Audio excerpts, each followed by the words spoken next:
Thank you. I'd like to call to order the City Council meeting of October the 17th, 2023.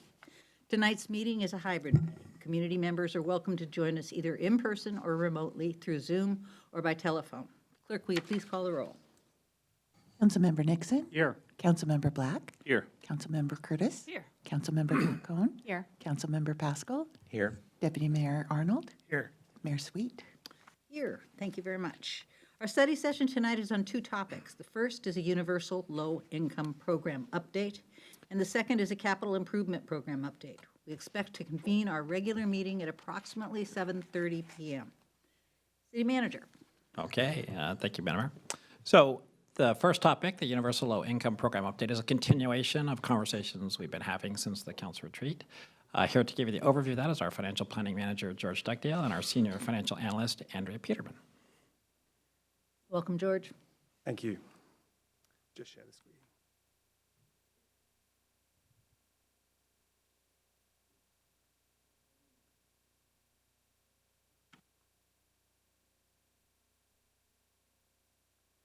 Okay, good evening, Mayor, Council members. We're excited to be here this evening to talk to you about the developments for the Universal Low Income Program that we've been working on for the last few months since the May study session. We have 12 slides for you this evening as we walk through the current developments. And as the City Manager said, I'm here as well as Andrea Peterman, and then we also have a number of staff members who are available for questions on specific parts of the effort, because it really has been a cross-departmental team that's put this together. So as a bit of background, as a reminder for Council, during the 2023-2024 budget process, we added a service package for $680,000, which was a mixture of general fund and utility funding to provide a universal low-income relief program. The idea was to expand the current program that we have in the utilities, which serves senior residents over 62 and those on Social Security disability, to include all residents who are low income, as well as to expand beyond just the utilities. This was partly driven by vehicle license fees and some of the new fees and increases that we were seeing.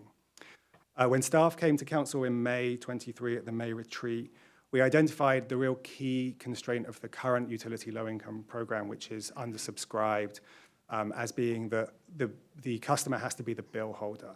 And that would exclude about 96% of the participants that we were able to give utility relief to through our ARPA program, as well as our rental assistance for ARPA program. And then as a function of the first issue, as I've said, the program is underutilized currently. So at the May retreat, staff proposed a way of calculating, or proposed that we would calculate standard rebate amounts for low-income residents in lieu or as an estimate of their cost of utilities for those living in multifamily buildings. So at the May retreat, we received excellent feedback from Council. Broadly, the feedback was supportive of the notion of the program, both of expanding the eligibility of the utility program and of adding in other fees to the program. There were some concerns mentioned around what we could call the frequency or the kind of delay. The idea of rebates versus a discount creates a natural delay between when the cost is incurred by the resident and when the city is able to provide relief. Also a desire to ensure that language and technology barriers to access are addressed, and this was described both ways, that we were able to provide online access as well as provide paper forms, language translation, and other services that we know help people access programs in general. And then Council definitely expressed an interest in identifying other fee discounts. The other thing that's not here on the slide, but that I will identify, is that Council agreed with staff and were definitely supportive of the idea of ensuring that the program got going and that we were able to get some relief to some people while we continue to develop it. So what we're seeing today and what we will hopefully be able to propose for you in December is really just a phase one of a program that we hope will continue to evolve and to become more effective. So since May 2023, staff has been working across department, like I said, including Public Works, Finance, Human Services, and particularly along with the CMO, to refine different elements of the program. So one of the things that we think has changed a bit since May is that we believe it will be more effective in terms of both getting support and in the amount of support we may be able to get to people to work directly with residents and not through landlords. This may also help with the delay between when a discount or a utility bill is paid and when the discount and the rebate can be given, because there's an administrative workload for landlords that may not be there for individual residents. We've also identified some specific groupings for the utility discounts. And I'll say at this point that Andrea is about to come up and walk through in the next few slides exactly who those groups are and how the discount will work for particularly those living in multifamily buildings. And we've identified other fees that will be included in the program launch, and those are at the end of the presentation. The final thing I'll mention before I hand over to Andrea is that one of the key changes since May is that we have issued an RFP to contract out some of the management and the administrative load of the program. The RFP required that the vendors would be able to provide both online platform, provide an online platform as well as doing the verification. This is very important for us, partly because we believe that the vendor will be able to provide this kind of centralized online platform, but also because both doing the verification and holding the information that verification would require is both a load to the city and creates a public records, potential public records conflict. Vendors would also be able to provide rebate payments through electronic transfer of funds, check, or potentially prepaid debit cards, which would be more flexible than the city would be able to do. We would also be able to lean on the community outreach ability of partners. We could work individually with community services, but the RFP that we did receive a response to required that the vendor also be able to reach out to the community using their own networks and the networks of other nonprofits in the area. And then, as I said previously, the city would not be responsible for storing sensitive data of participants. So we will obviously have time for discussion at the end, but before I hand over to Andrea to walk through the specifics, are there any questions on the first couple of slides? Go for Andrea.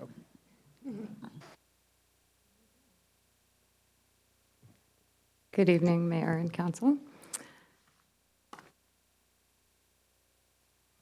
So legally, the city must establish utility rates that are uniform for the same class of customers. In classifying these customers, the city has the discretion to consider differences in cost and character of services and in the location of customers.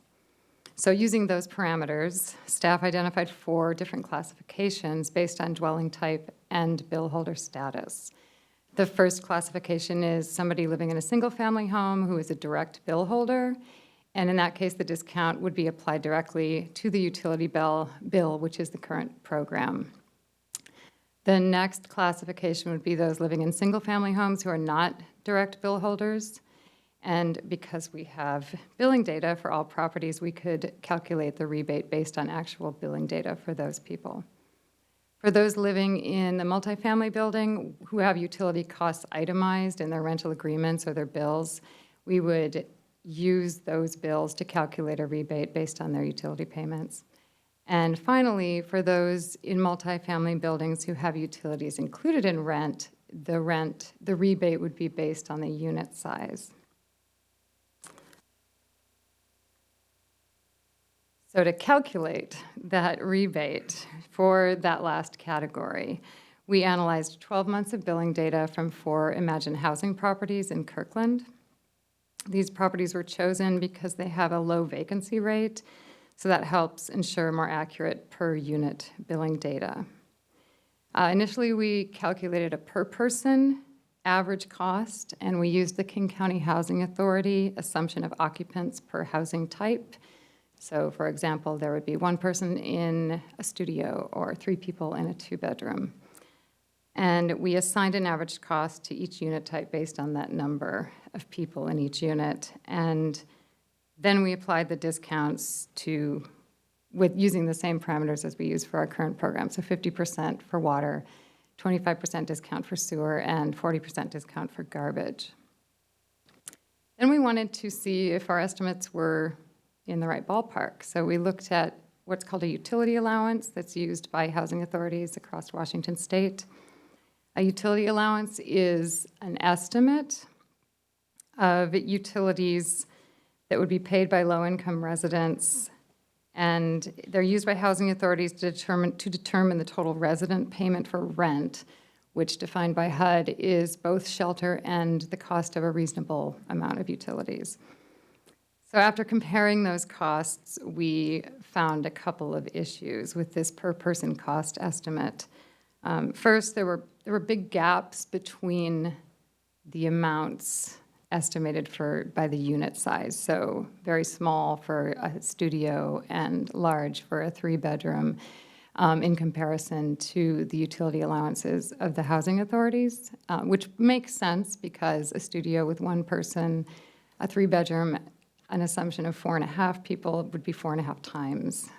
So it was a little uneven. And the other problem with this was that the total annual rebate for those larger units was going to exceed the annual rebate of someone in a single-family home. And it could potentially exceed the actual utility billing of a building. So we went back to the drawing board and looked at another formula. And this time, we used an adjustment factor. And this comes from HUD's guidelines for utility discounts, utility allowances. We used the same billing data. And the first thing we did was we calculated a per unit rate for water and sewer by taking the total average cost of each utility and dividing by total number of housing units. And then we assigned a cost to each housing unit using this adjustment factor. We used 1 bedroom as the average. That's the majority of units in these properties. And then we did a factor for a 2-bedroom. It was 1.2. So we would multiply that average cost by 1.2. For studios, we used 0.9, et cetera. And what we found was that this adjustment factor reduced the total discount for the larger units, but it increased the total discount for the smaller units. And that's what make up most of the housing units at Imagine Properties. And more importantly, the annual totals did not exceed the estimated amounts for a low-income household in a single-family home annually. So we believe that this measure meets the policy goal of providing a meaningful discount to low-income residents and is also within the city's legal restrictions. That's all. George? Looking for questions or comments. Yeah, are there any questions on this particular part? That's a lot of, It was really well described in the was it? memo. Great. Thanks.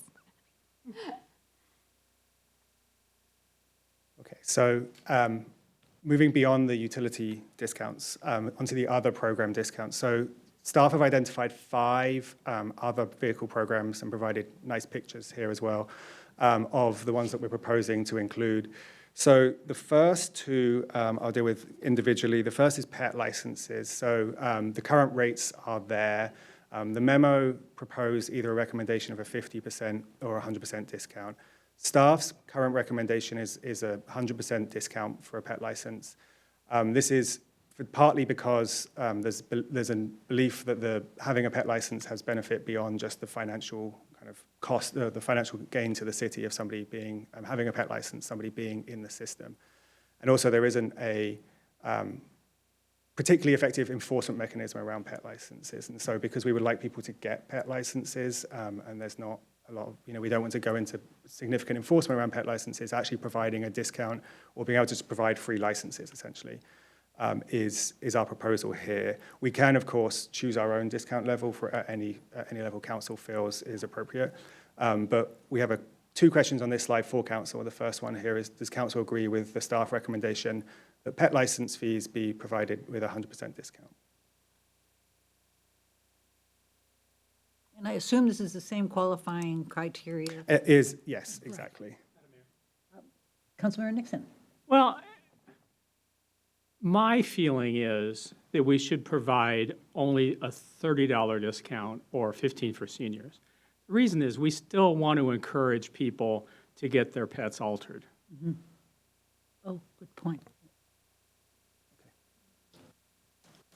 Councilmember Curtis. I had the same reaction when I was sitting here looking at this slide. So I I think what you just said is the $60 would be $30 for the unaltered? Yeah. Yeah, okay, I agree. Councilmember Falcone. Thank you, Madam Mayor. I had a similar thought. However, my thought was, are there programs that are offered elsewhere to help offset the cost of spaying or neutering a pet? And if so, could we provide that information at time of application for the pet license fee to be waived? And anyway, can we provide that information and then consider that, factor that in somehow? We can definitely look into that. I believe there are some, but I don't know how linked up they are, so. Thank you. Just want that to be part of the process so that we can encourage them, and then maybe we could give them a certain amount of time perhaps to do that, and then they would get the entire $30 waived, and they wouldn't have to pay the extra $30. Thank you. Thank you. Anybody else? Okay, George? thank you. The second one on this slide is the vehicle licensing fee, which is the car tab that goes into effect on January 1st of next year. So a nuance here is that we are unable to provide a discount because the fee is paid with the rest of the car tab fee via the state, and so the money has to go to the state. The RCW does also not allow us to use vehicle license fee money to provide a discount program. We are able to use our own general fund currently, so we would basically be collecting the car tab from everybody, and then if somebody qualified through the program and provided with their vehicle license, we could rebate their $20 car tab fee. The staff recommendation here is to provide a full rebate, in partly because we believe there are a number of significant, people who are significantly below the 80% AMI threshold, who are living potentially in their vehicles, or who have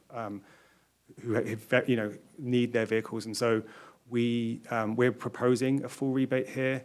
But that's the second question on this slide is, does council agree with that? Again, we could provide any level of rebate. We just. Councilmember Nixon. So my question on this one is, are we going to rebate only one vehicle per household or every vehicle in the household? I don't know how my colleagues feel about that. I would be more inclined to go for one vehicle in a household, but my thought.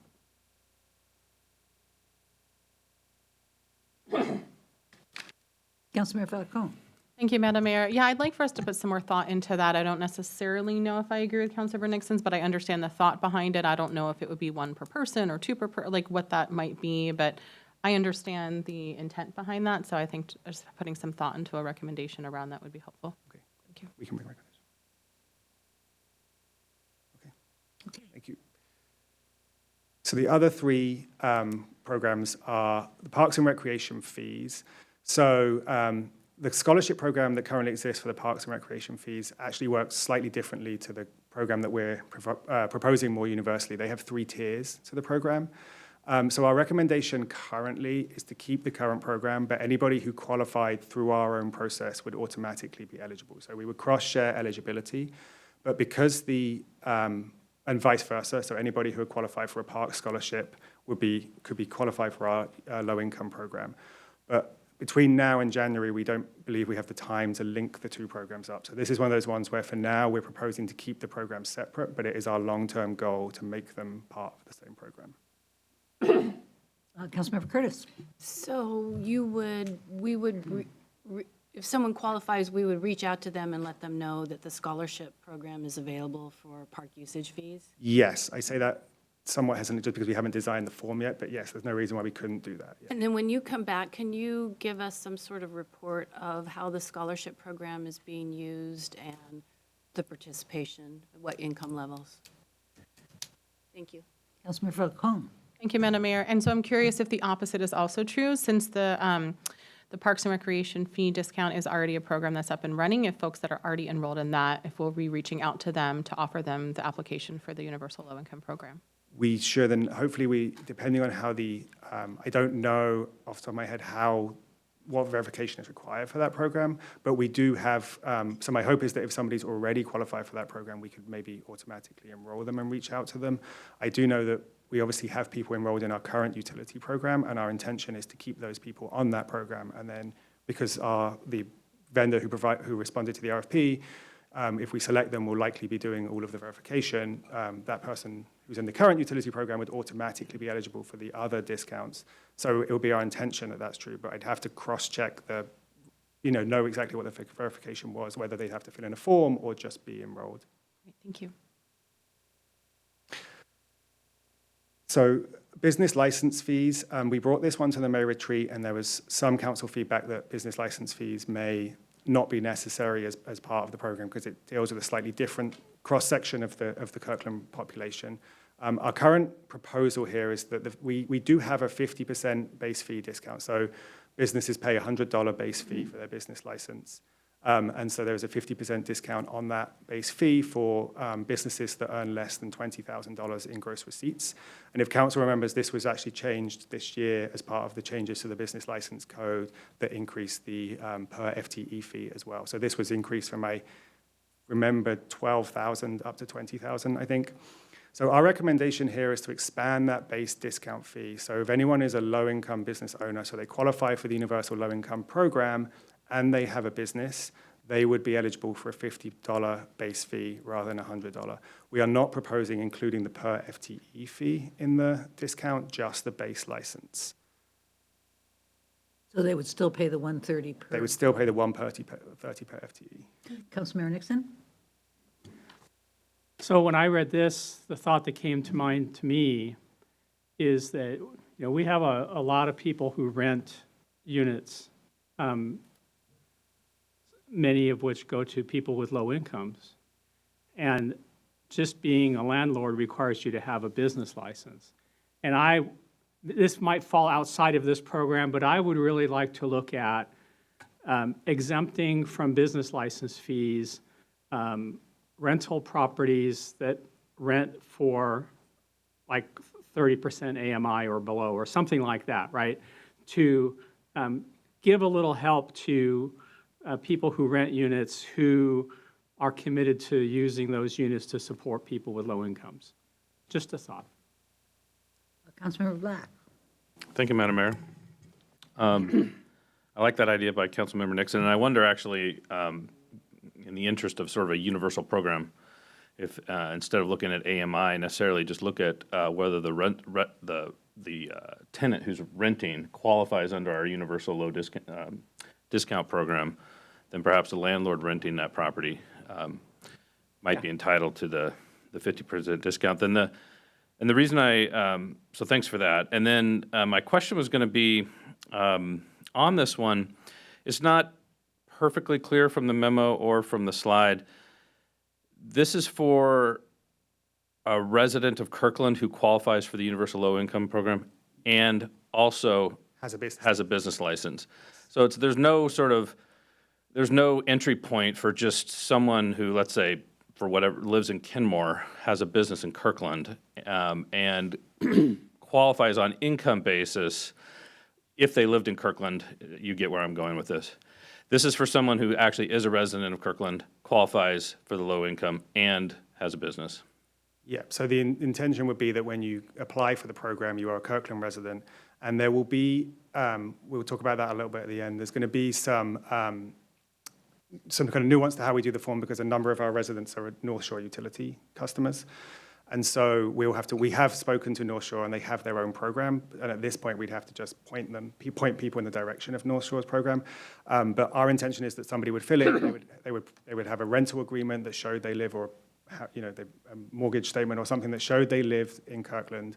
And that would make them eligible. And then they would also have a business license number that they would add, which is how they would qualify. So yes, you would have to be both a Kirkland resident and a business owner to get this.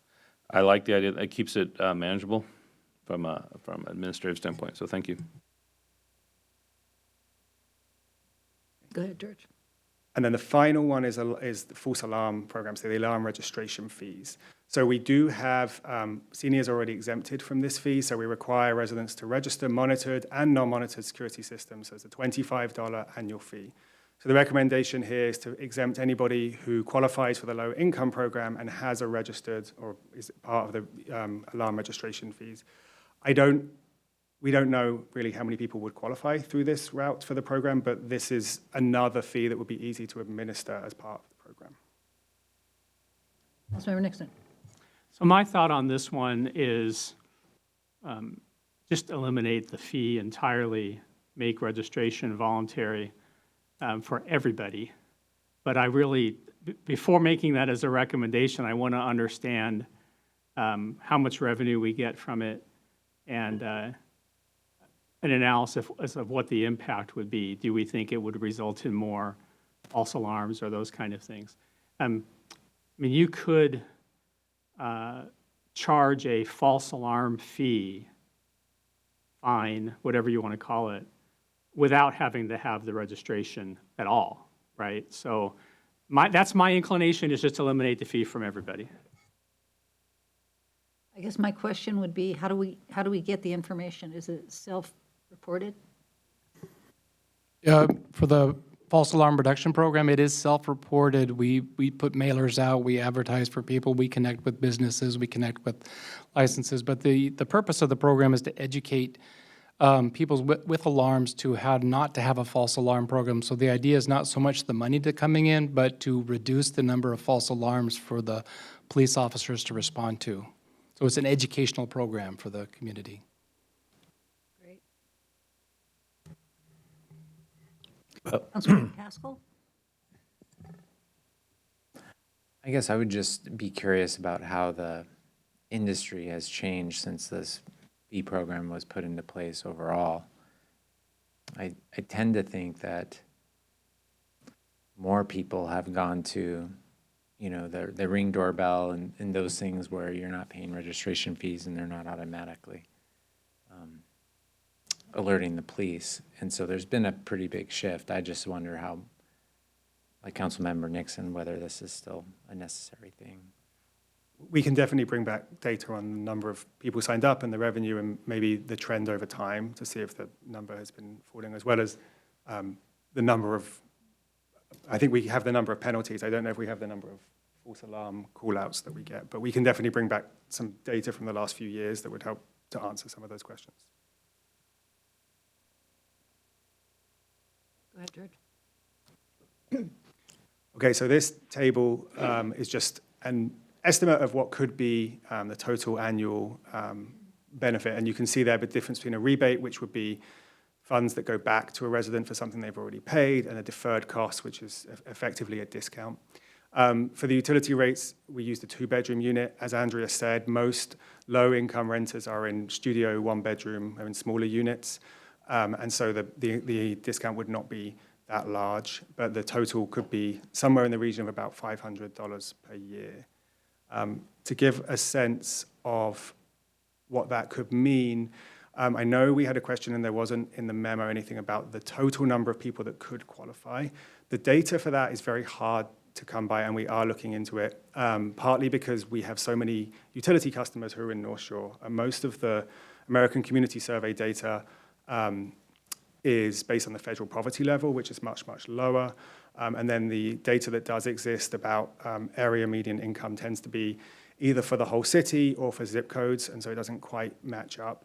What we do know is what's up here is how many people have signed up for our prior programs. So our residential rent relief program, the first time we granted just under $500,000, served about 100 households, and you can see for the utility relief and the residential relief program, the second time it was fewer households. Both of those had an eligibility, sorry, all of those had an eligibility actually of 100% of area median income. The caveat here is that you had to have some kind of arrears or debt to qualify for that program, and you wouldn't in the case of this program. So what we did was looked at some of what we do know. So if all Imagine housing units participate in the program, the total discount for the utility portion would be about $125,000. We know that there are about 1,300 low-income housing units in buildings that have at least 10% of their units as affordable.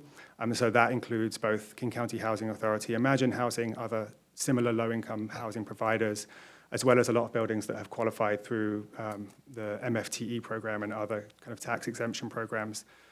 If everybody there qualified for the program, it would be just above the budget number. However, those numbers do include units that are outside of our utility area. And there's a final one. If all households of the COVID-19 relief program participated, again, it would be about $100,000 that would be given in rebates each year. So what I would say here is the ultimate answer is we're still looking into it. We don't have a definitive answer on the number of people that will potentially qualify. What we can say from prior experience and from experience in other jurisdictions is that the problem is often finding people to sign up or having people sign up for programs rather than having suddenly money kind of, us sending too much money. What we would suggest is that we have a budget number of $680,000. We're proposing that for the 25-26 budget, we bring this back as an ongoing program. So in the first few months of 2024, we would try and get an assessment of how successful the program's been, and we would have that as potentially a cap, or we would come back to council if that number looked like we'll be giving out more than that, and then we would build something with better data for 25-26. Councilmember Falcone. Thank you, Madam Mayor. Well, thank you for those numbers. So I just want to make sure I'm understanding the numbers correctly. The 680,000, is that for 2 years or 1 year that we've budgeted? It was a 2-year number, but we haven't spent any this year. Okay. But moving forward, that was planned on being for 2 years, and then the 721 for each year? That would be each year, Based yes, on that estimate, everybody. okay. And the majority of this is in utilities of what you have here. And we do allow currently folks to donate into the utility program, is that correct? We do. So that could be a potential budget to bridge that gap in addition to the 680 every 2 years, is that correct? And correct, and we also have people on the current program who receive a discount, and so there wouldn't be a rebate. There's some money. I think we have about 550 people currently signed up to the program, so that money is already accounted for outside that 680,000. Okay, thank you. Go ahead, George. Okay, so in terms of next steps, we're receiving council feedback as we speak, which is great. Will then finalize the program design. Our intention is to implement a rollout in January 2024. We do have, all of the details or a lot of the details to work through in the next couple of months. Our intention is to present an ordinance at the December 12th meeting to amend the Kirkland Municipal Code. It would be a number of sections of the code, and actually we are considering a proposal, been talking to the City Attorney's Office about adding a new section of the code that deals directly with the Universal Low Income Program that would then reference and be cross-referenced by the areas that had that were affected by that program. We would then have, similar to the Development Services Code, it would reference a table on our website which allowed us to administratively adjust the fees, so we didn't have to adjust the code every time the discount changed. And then, as I said, as we go through 2024, we'll evaluate our participation, look for any remaining barriers to entry, and establish a recommended budget for the 25-26 and beyond. Councilmember Falcone. I get a twitch in my Thank you, left eye. Madam Mayor. I know I was saving some general comments and questions for the end. Thank you for humoring me. Well, first of all, I just want to say thank you. I am so thrilled, and I am so proud of Kirkland for leading on this effort. So thank you to staff for all of your hard work in doing this. I'm happy to hear you say that we are going to move forward with, as you said, I believe phase 1 of the program will continue to evolve. I think that's great. Let's just get this going. I'm really excited for that. I'm sure we're going to be talking about more specifics of outreach later on as we negotiate with a potential contractor, but just wanted to throw out there, in addition, to reach out to our senior council as well for the outreach that they can do for a lot of folks in our community. I know we have a lot of folks kind of in that first category of single-family homeowners who are direct bill, and I know a lot of those are already on our program, but just want to use this opportunity to continue to advertise that ongoing program. Have a question about how we calculate the direct bill holder discount. My understanding is that it's on, I'm going to get out of my depth a little bit here, but it's a base rate discount only and not based on utilization. And the rebate would be based on both base rate and utilization combined. So is that something you'd recommend that we take this opportunity to also re-examine the direct billing discount program as well and how that's calculated? So I believe the original intention of that was, of only being on base rate, was to not incentivize water usage, but it does create potential, as this program develops, potential inequity. I'm going to defer to the finance director on whether we should change the program, because I would be going outside my own. We can take a look at that. A good time to change the code for utilities is when we go through the rate setting process. So next year, as the rates are set, that way they can consider the impact of what rates are set for the utilities. Okay, great. And hopefully we'd have some data at that point of utilization of this program. We'd be able to compare kind of how those are lining up and if they are kind of on par with one another. Also, a question about the rebates, the ones that aren't able to do discounts. The rebates, my understanding is that would be some sort of flat rate, so it would be the same every billing cycle, like for someone who has a lease for 12-month lease or something, that it would be the same monthly or every 2 months or however often that's built in. If that's the case, then can you speak to what the lag time might be? Because that was one of my concerns, is that I wouldn't want, it was folks with a low income oftentimes have cash flow issues, right? And so just being able to front the money and then have to wait for reimbursement could be problematic. And so can you speak to kind of how quickly we'd be able to provide that quote-unquote rebate? We're calling it a rebate, but could we provide that to them very quickly upon them qualifying for the program, so they don't have to wait a month or 2 months after they've been in the program? I would say we hope so. So our intention is to, and we from both the audit and the kind of legal perspective, what we can do is provide the vendor with a sort of lump sum to provide in rebates, so we don't have to sign off on every single new person who becomes eligible. And so if we had 680, we could provide it in sections to the vendor. I don't know about their processing time and turnaround time. We have utility bills every 2 months, and so a logical cycle will be no more frequent than 2 months.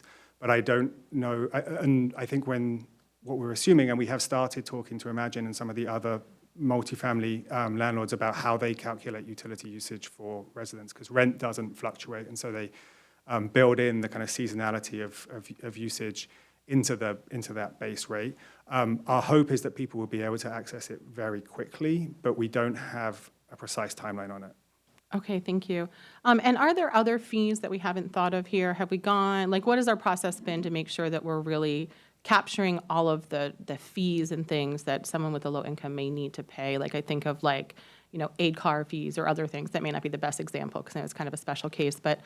So there are categories of fees. I would say we haven't comprehensively been through all our fees yet, and we will. It would likely be as we gear up for the next budget cycle. There are categories of fees that we have deliberately not ignored, decided not to include. The two that are most kind of jump to mind are development fees. Our assumption was that for the most part, development fees are a small portion of the overall project. So even if somebody's doing something relatively minor, the fee that they pay in the development is a very small portion of what they're actually paying for their home. And that also development fees are generally for optional improvements. The second category is fines and forfeits. There is potentially reasons why we would like to change some of the state code around fines and forfeits, but we're not sure that this is the best program to be rebating people for, in those instances. So those are the two categories that we've kind of stayed away from, but we will go through comprehensively and look at all of our fees and see if there are others. Thank you. For the development fees, I encourage us to look at if there are folks who it's less discretionary, like if they may have a new disability and need to retrofit their home in order to be able to use their home. Let's look at that and see if that's something that we could incorporate into this program.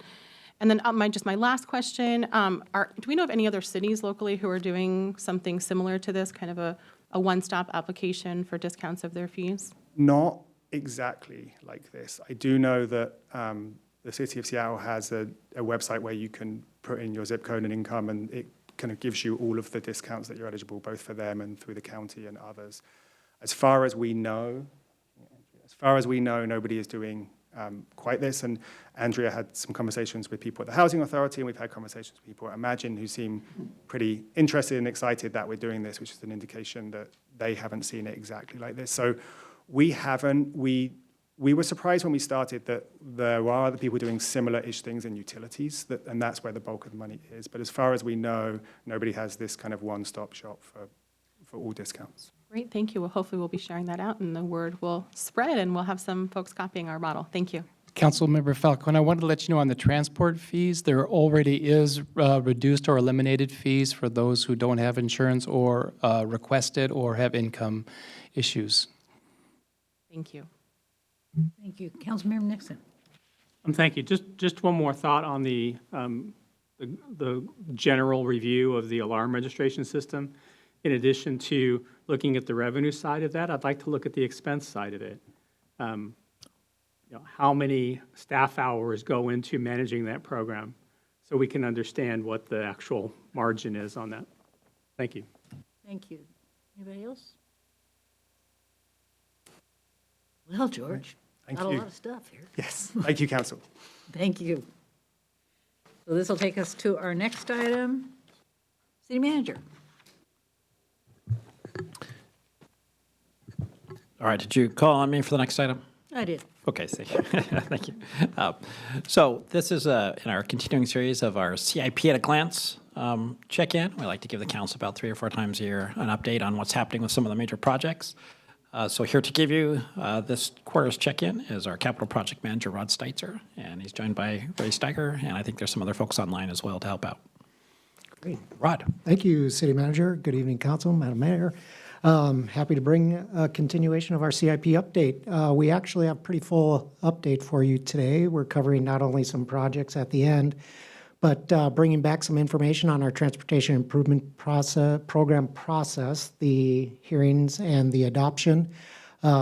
Ray is also here to help out with the follow-up on the 124th Avenue pedestrian facility options. We actually added one other item that's not in your agenda packet, and that's an update on alternative public works contracting, basically alternative deliveries. But to get us kind of started, I wanted to kind of just share some statistics of what we're doing. It's going full bore still, 83 active projects, $184 million.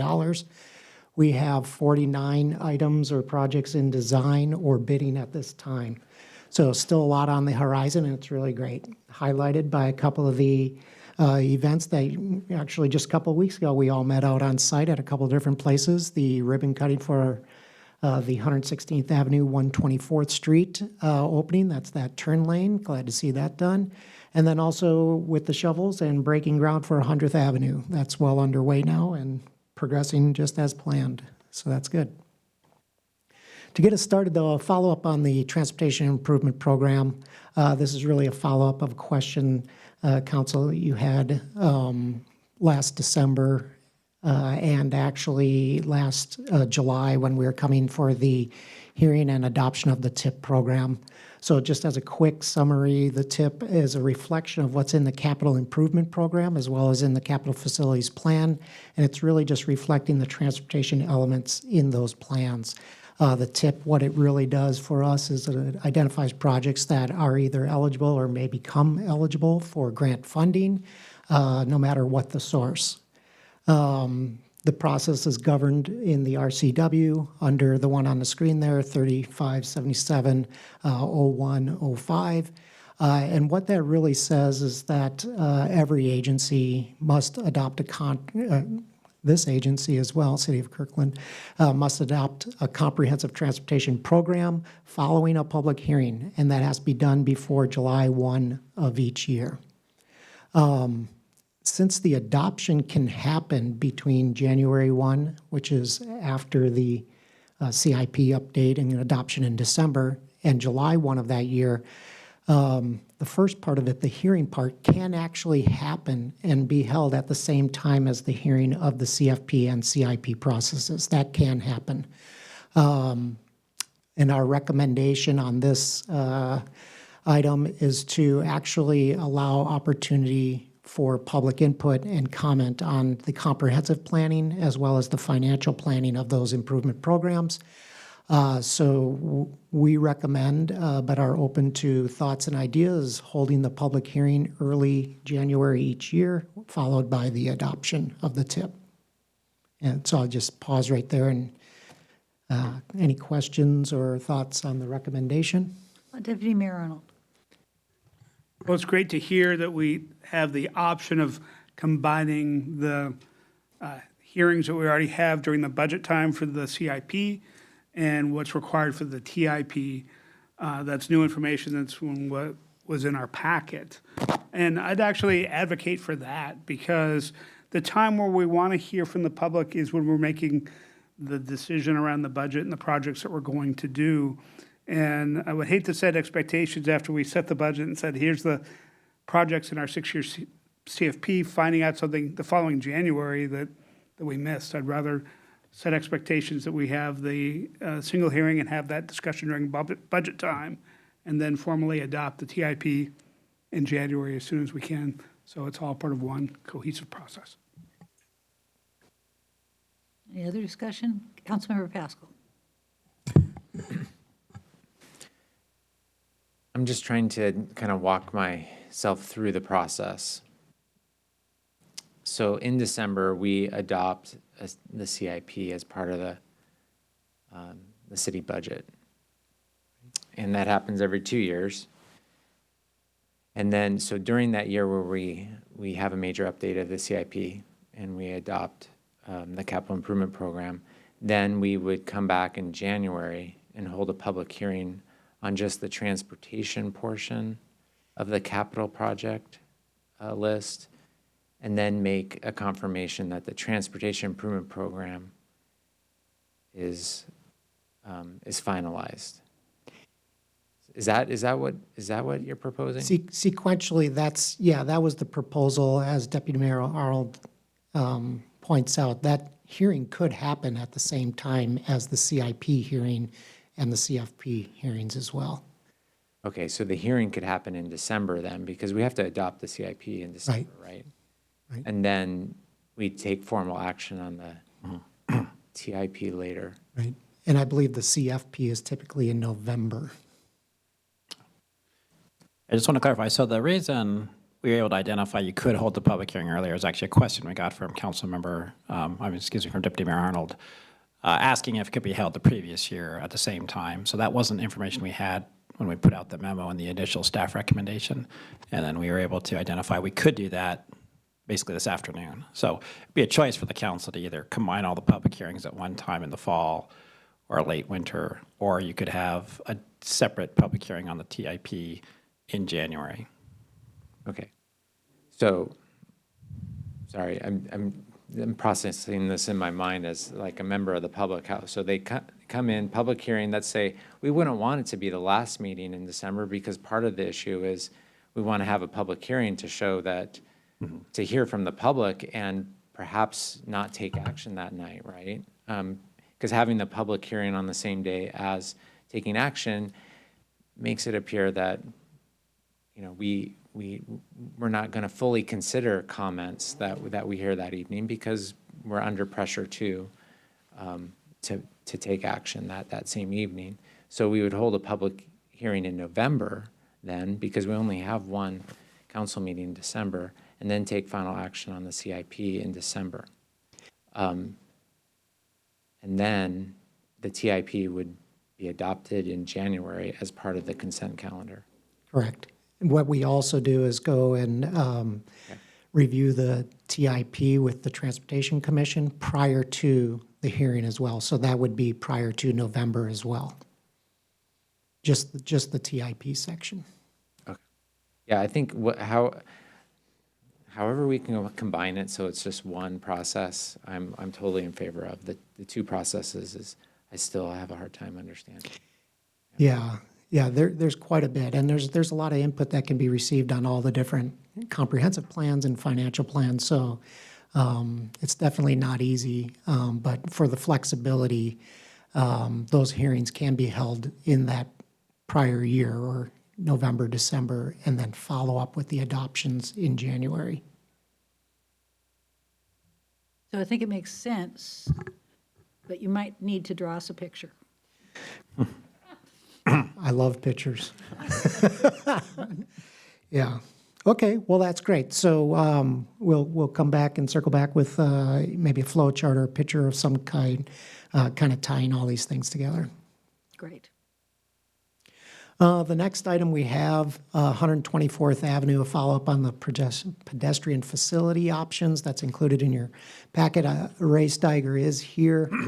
Maybe, Ray, I'll kind of step through this one, or do you want to step through this one?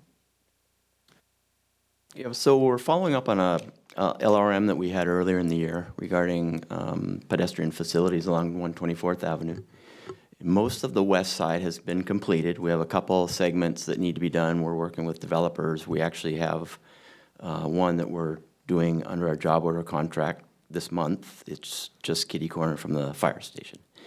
The other one is north of there. There are some challenges with wetland, and so the design is going through permitting with the developer. One option would be to apply our money towards that and put in something interim. The development is active, pending, so that recommendation, the 270,000 would be a way of finishing that up so that by the end of the year we could be underway with all the improvements on the west. And that addresses one of the items in our comp plan, is that it's having sidewalks on at least one side of all arterials. The east side, however, has quite a bit of undeveloped property. Most of the things that have occurred out there are with development. We haven't applied a lot of capital. We looked at a couple options on the east side, starting from the north side, Totem Lake, working our way south towards Boys and Girls Club. We could apply our capital money through the CIP, and that would be about a little under $2 million. And again, that would be interim improvements. It's an asphalt path. Those would go away once the adjacent properties developed. We would also not be purchasing any right-of-way. The ultimate build-out of 124th Avenue is envisioned in the North Rose Hill plan, and in our comp plan has 40 feet, 80 feet total. We currently have 60 feet and 30 on each side. So unless development occurs, we don't get that extra property dedicated. We could complete the entire thing from 90th down to 108th, which is another 2.9. And then what we're also looking at is if we were to do the build-out, which will install sidewalks and a wide planter strip, we have property acquisition. We would look at doing a grant that's beyond the capacity of our capital program, and that would be about $6.5 million.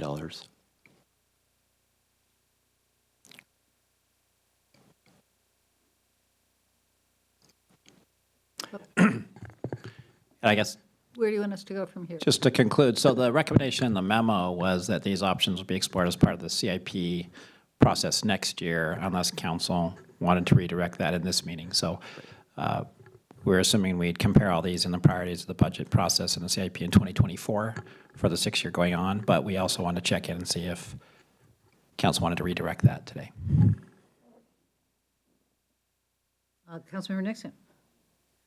Well, I'll just say I like the idea of both. So I'd like to see us do the interim improvements to have at least a clean and stable walking surface in the interim, and then have the discussion about what the next step would be. I don't know how hard that would be to find the 270,000, but do that as an interim thing. I think we can bring options for the 270 to the update that we're bringing to the council in November, and you can make that decision as part of the mid-buy budget update. I agree with Councilmember Nixon. I think that's the obvious thing that we have to do to get one complete surface. The others are an awful lot of money and will be nice to do. What concerns me as we open up the new lanes is that street is getting so much utilization that it just puts it more at risk for people not being willing to cross the street in order to use the sidewalks. So ultimately, we may have to reevaluate where this sits in our CIP anyway. Councilmember Pascal. Yeah, thanks for bringing this to us. I know it took a little bit more time to bring back this LRM than others, because this is a difficult and challenging situation. And I appreciate that the changes that we did make to allow for some interim improvements and to work with development as it occurs. And I know that some of the public and constituents that reached out to us early on this, I did talk with them, and they're very appreciative of what we've done and where we're headed. Yeah, I just see a lot of changes coming to 124th corridor with the widening to the north through Totem Lake, the growth in both our urban centers, right, 85th and Totem Lake. This is kind of the primary connector besides 405. And then the K line, obviously, and for a transit system to be fully functional and safe, you need to be able to get access on both sides, right? So having having an incomplete sidewalk system on one side does create some challenges and barriers to really kind of seeing the full benefits of a bus rapid transit system. So, definitely want to be thinking about that and making sure we're ahead of that schedule as much as we can be. And then, the map that was added to the memo showed, the parcels and where those undeveloped sidewalks are. Are we, as part of the comp plan, what are we thinking about how to encourage redevelopment there? They're large parcels that are going to be fronting a high frequency transit corridor. So I hope that we can also think about that. And then finally about kind of just doing kind of interim or kind of lower cost improvements, I would say that I'm always in favor of that. Any way that we can do that. I don't want perfection to get in the way of a safe pedestrian facility, right? So the more that we can do that, the better. And the safe crossings to get to the west side so people can use it without having to walk a few blocks on the east side. So it's all challenging, and I agree. I mean, we have to look at it in the context of the fuller city. There's a lot of needs. Yeah. Thank you. Councilmember Curtis. Thank you. So the map was very helpful, and I do agree that we should do the interim on the west side. What I can't tell on this map that was included, there's 3 crosswalks that are incomplete. What I suspect is happening is it's difficult for people to cross to the west side. So have we also evaluated if there's a need and an opportunity for additional crosswalks? I'll check with our transportation team, just see how the extent of what they've done on crosswalks, but I do know crosswalks have been evaluated citywide anyways. Okay, because I can only see on this map where they're incomplete. I would be curious where the ones exist. Good point. Go ahead. I would also add that we had a pretty robust outreach process for both the school walk routes and for active transportation, and those were at the forefront. We have the TBD, the Transportation Benefit District, which we're building projects now, didn't necessarily identify a high level on those. There is one at the Boys and Girls Club that we've recently enhanced, and then there's a crossing associated with our greenways up a little bit further north where we have our RFBs. So additional feedback probably with the community, but that's a pretty recent community outreach, and unfortunately those didn't rise high on our level. But in light of recent, we had a fatality out there in a section with sidewalk. Those are things that we take into account with new evaluations. That's new information. Is exactly what Councilmember Pascal said about the change in the urban area and the new riders on 85th. So, thanks. Deputy Mayor Arnold, I'm sorry, did I cut you? I was done. Okay. Thank you, Madam Mayor. I also support doing the interim improvements this year in the mid-buy and looking at options B and C in our next budget cycle. I also think that from the comments from Councilmember Pascal and the mayor, we've hit on something that I support, where the mayor was saying there's some areas where the road is wide enough that people just don't cross the street. And I am wondering, up to this point, our standard has been arterials will have sidewalks on one side. And I'm wondering if there's certain arterials that's not going to be, that we need to raise the standard. That's not going to be good enough. And Councilmember Pascal has mentioned transit service, frequent transit service is one indicator on that. There may be others. So as we look at the transportation master plan, I'd like to look at saying, is there a set of arterials that we want to say our standard is we're going to have sidewalks on both sides? Because I think we've identified 124th as one of those. There may be others. Thank you. Thank you for that. Anybody else? Thank you, Ray. Ray's done a lot of work on this, and It is a pretty complex issue, so thank you. Another thing, this is the new item that we added into the PowerPoint that wasn't in the agenda, and that's just an update on where we are on what's referred to as alternative public works contracting. That is in the RCW. And really what it does is it allows us some flexibility and options as to how you contract work out. So right now, traditionally, what we do is we design things and then go through a low bidding process. But in some cases, on some projects, there's an alternative way to do that, and that's finding the best suited designers and contracting team to help you get through that process. We see this going on on 405 with the interchanges that are going on right now. And a lot of jurisdictions have kind of moved in this direction as one of their tools for delivery. Especially in the vertical world, there's a lot of alternative procurement that happens there. What this does, let me silence this. Sorry about that. What it does is it provides more reliable costing. So as you go through these processes, you get the contractor and designer working as a team, identifying specific measures and work that has to be done. And that ultimately leads you to a more reliable costing or estimating. It does help ensure faster timelines because those are both going in the same direction at the same time. You don't necessarily have to go in a very sequential frame of mind when you're thinking about developing these projects. And then as that team gets together, you have increased quality, which lowers the risk for change orders.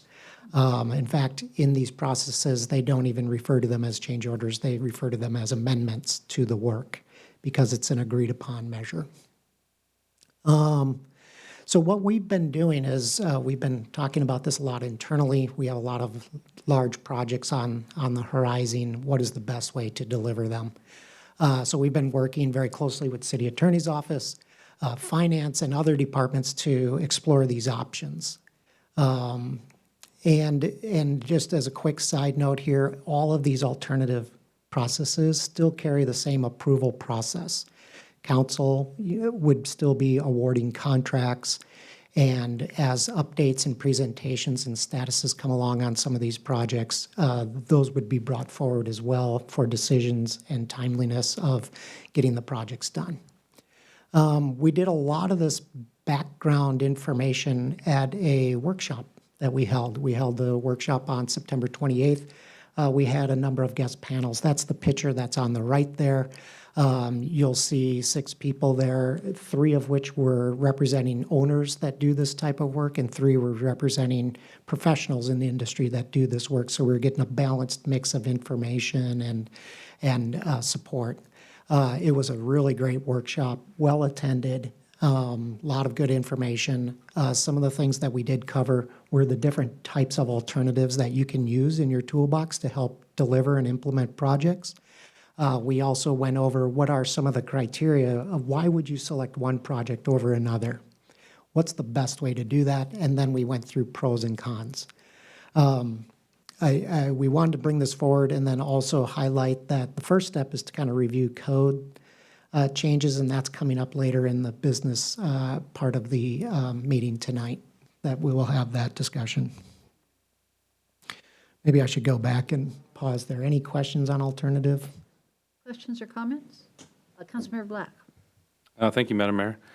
So just one comment. I appreciate, if you go back to that slide, I appreciate that the alternative public works contracting process still needs council approval.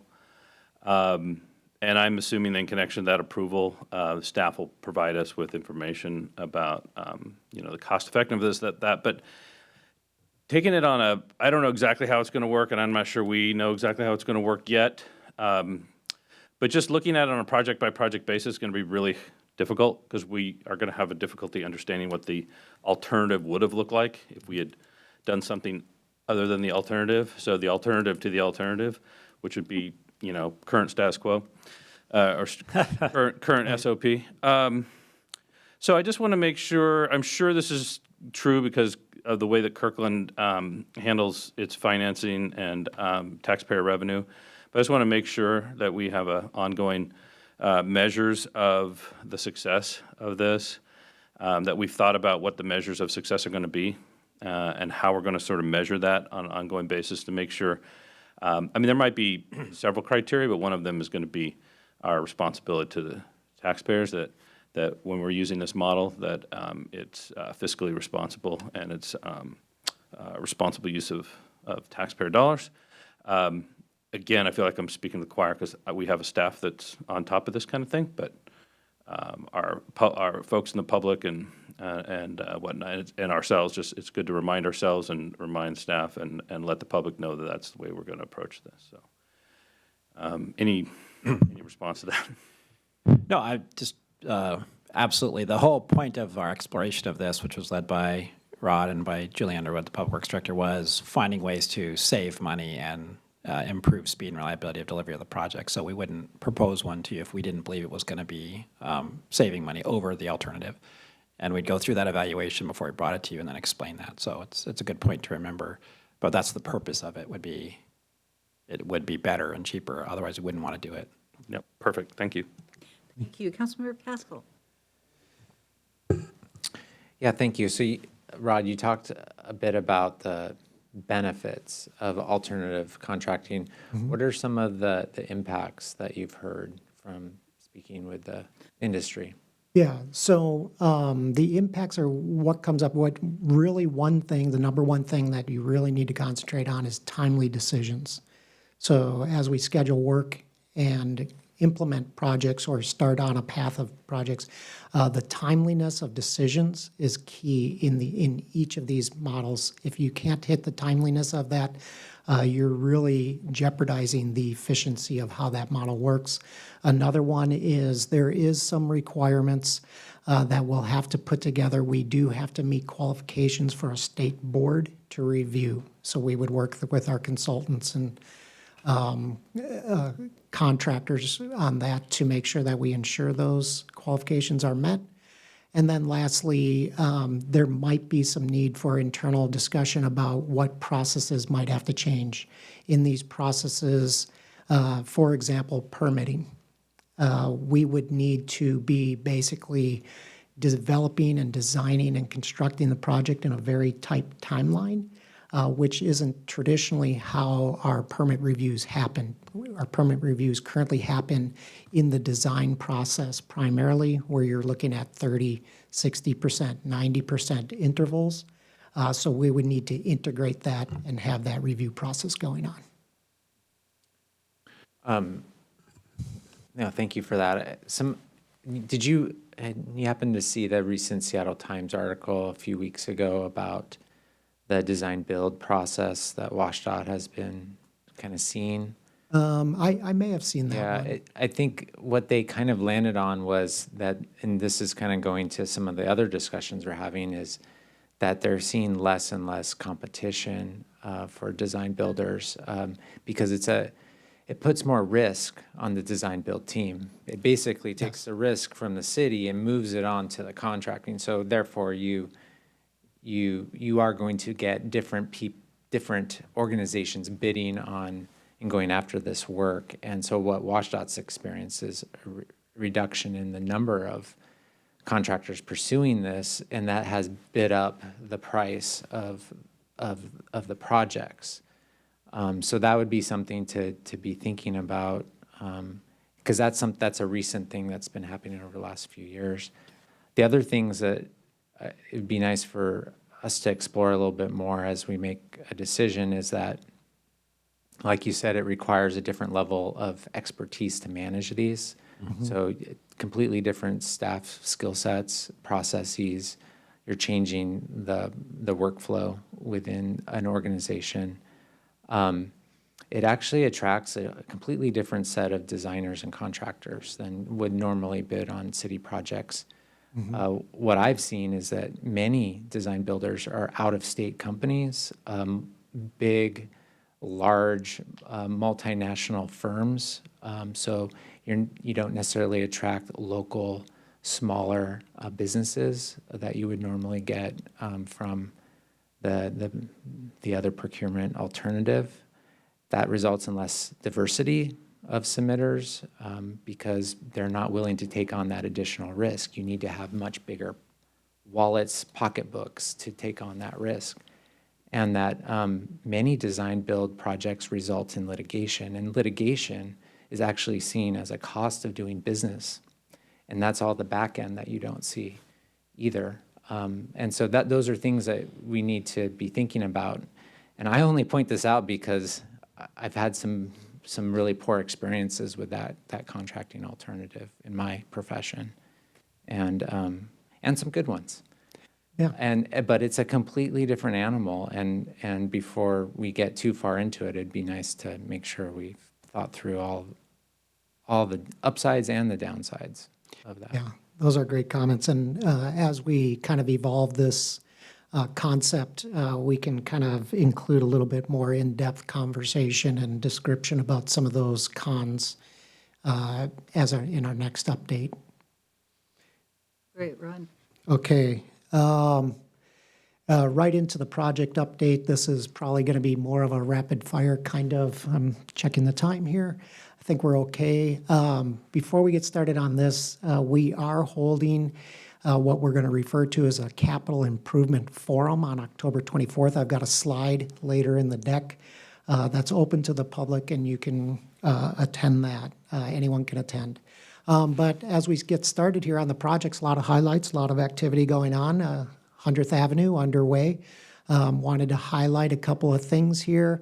We are maintaining two-way traffic during the construction of this project.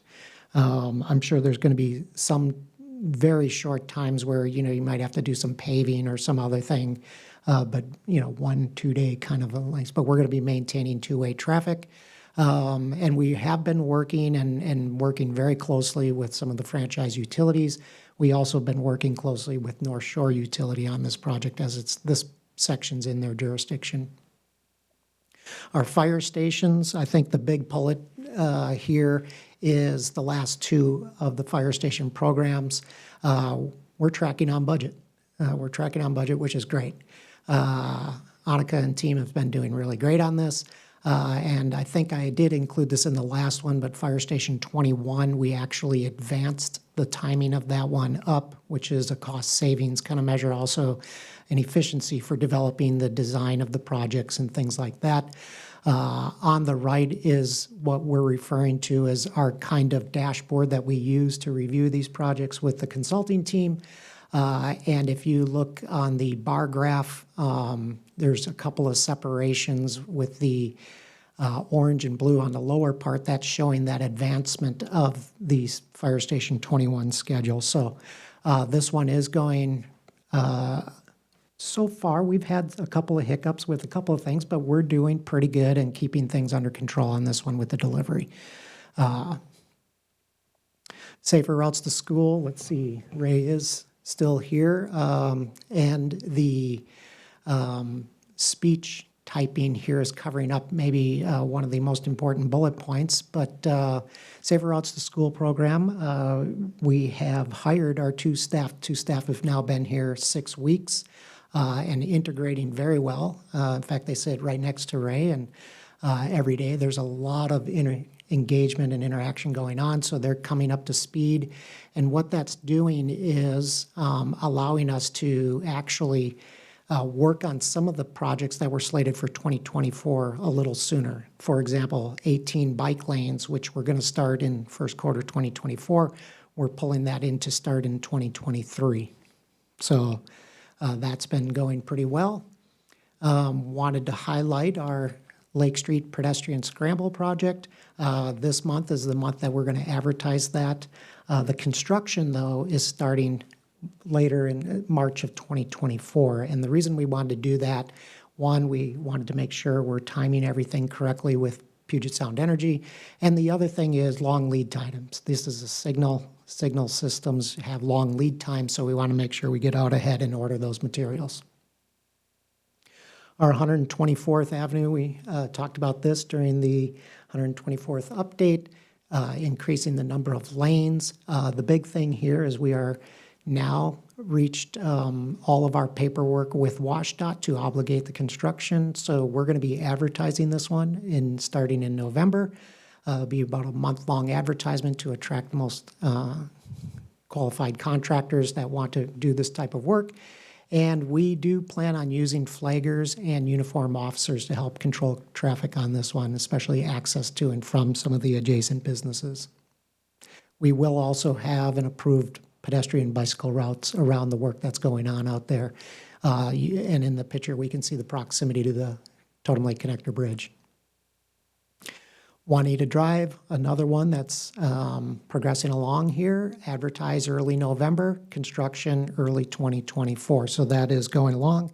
I believe we now have reached agreement with all easements that are needed. So looking forward to seeing that get signed up and moving forward on that one.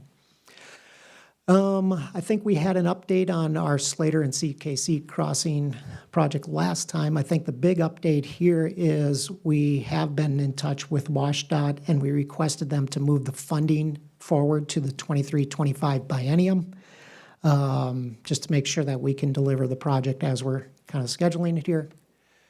And then I did want to touch on the investments that are happening around 405 and 85th, our coordinated work with Sound Transit. So the projects are shown in the graphic on the right there, and the progression of the projects are being shown there. So our project on the left with the star, we're still slated at this time for construction start Q2 2024.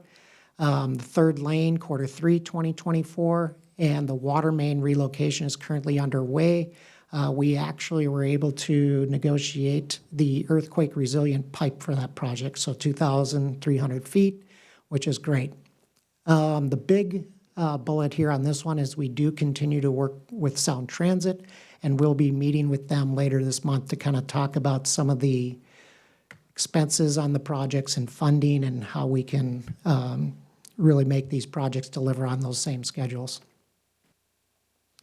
I wanted to provide an update. I know Jessica's been doing really great with her grant report updates that she emails out. That was a really great thing that she's done.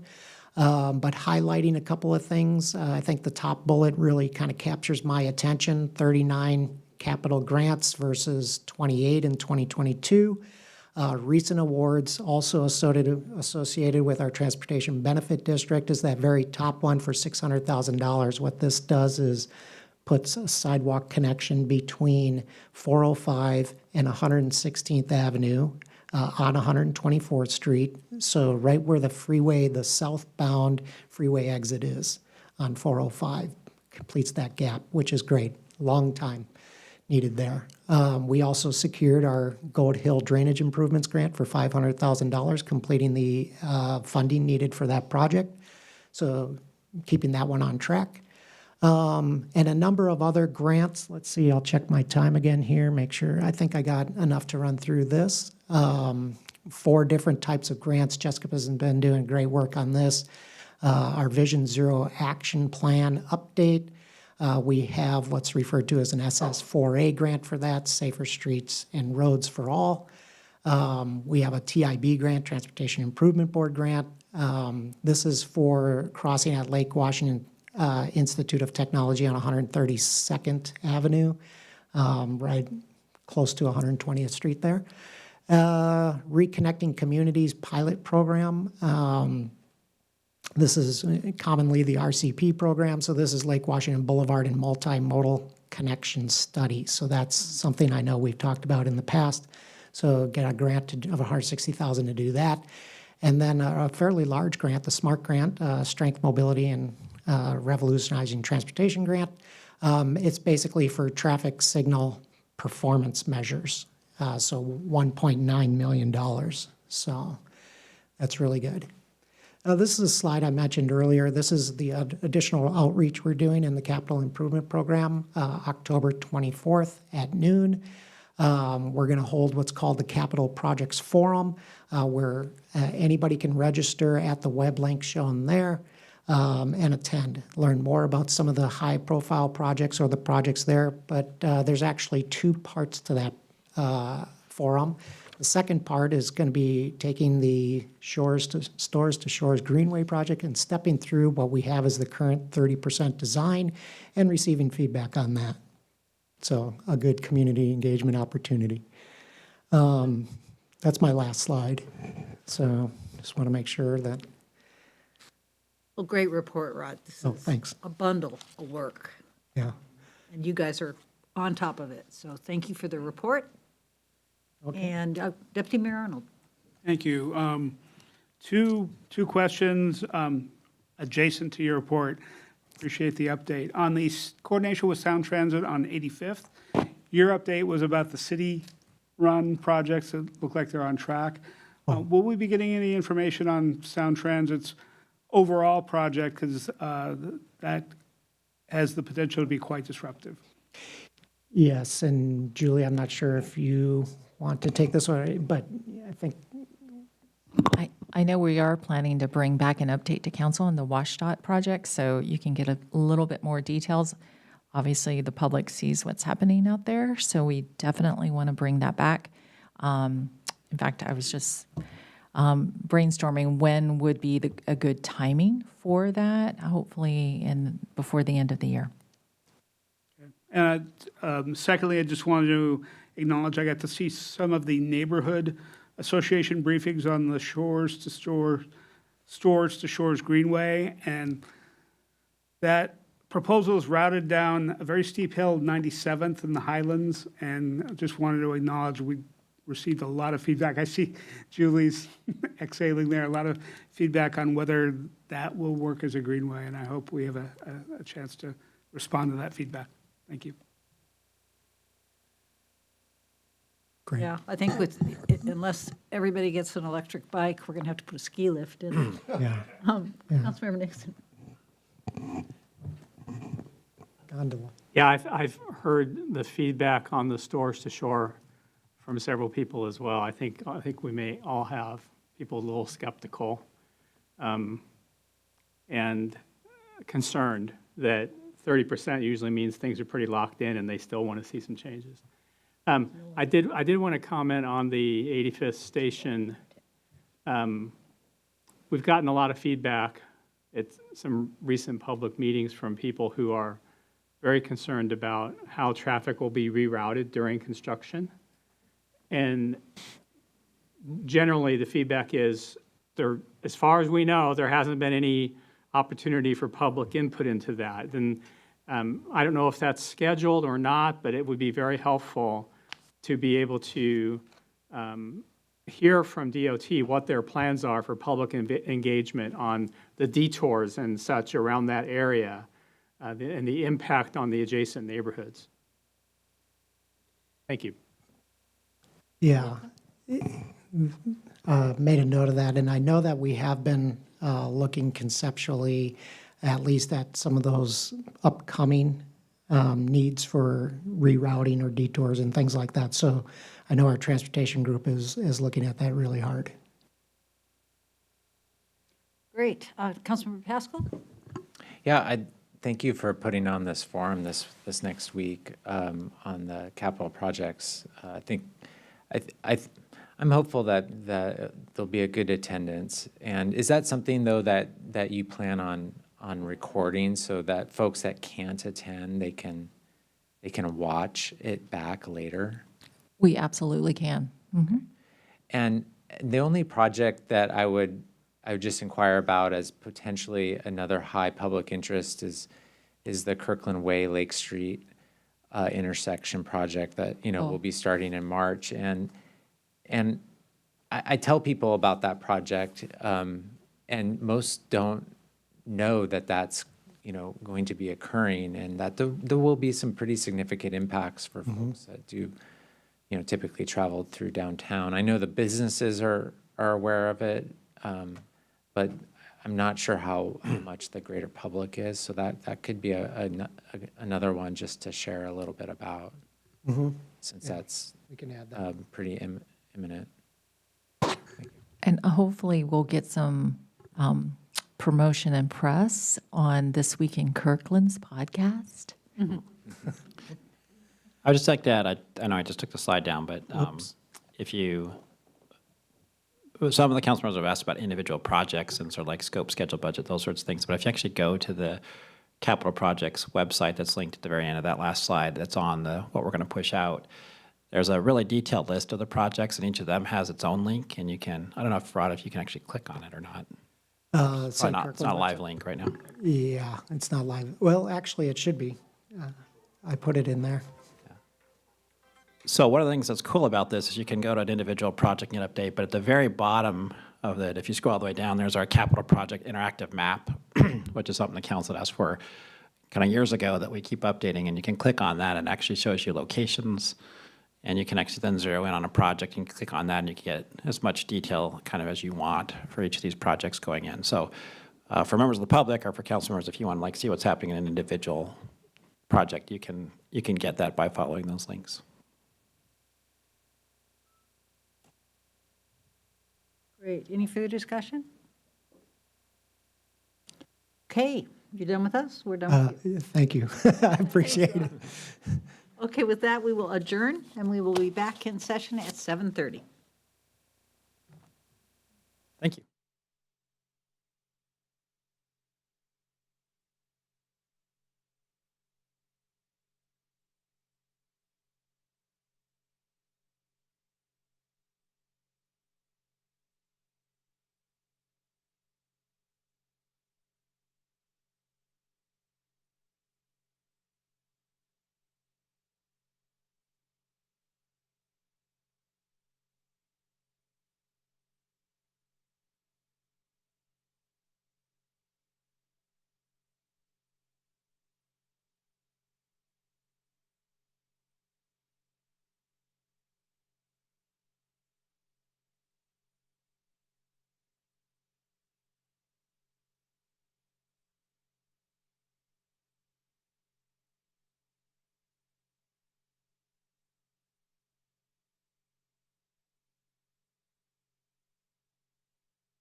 Kathy, did you talk to Andrew? Thank you. We're live. Thank you. We are back in session following a study session on a universal low-income program and capital improvement program updates.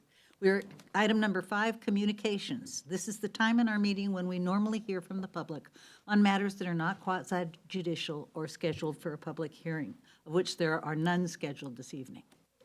Please limit your remarks to 3 minutes, and the council will receive up to 3 comments each on both sides of each issue.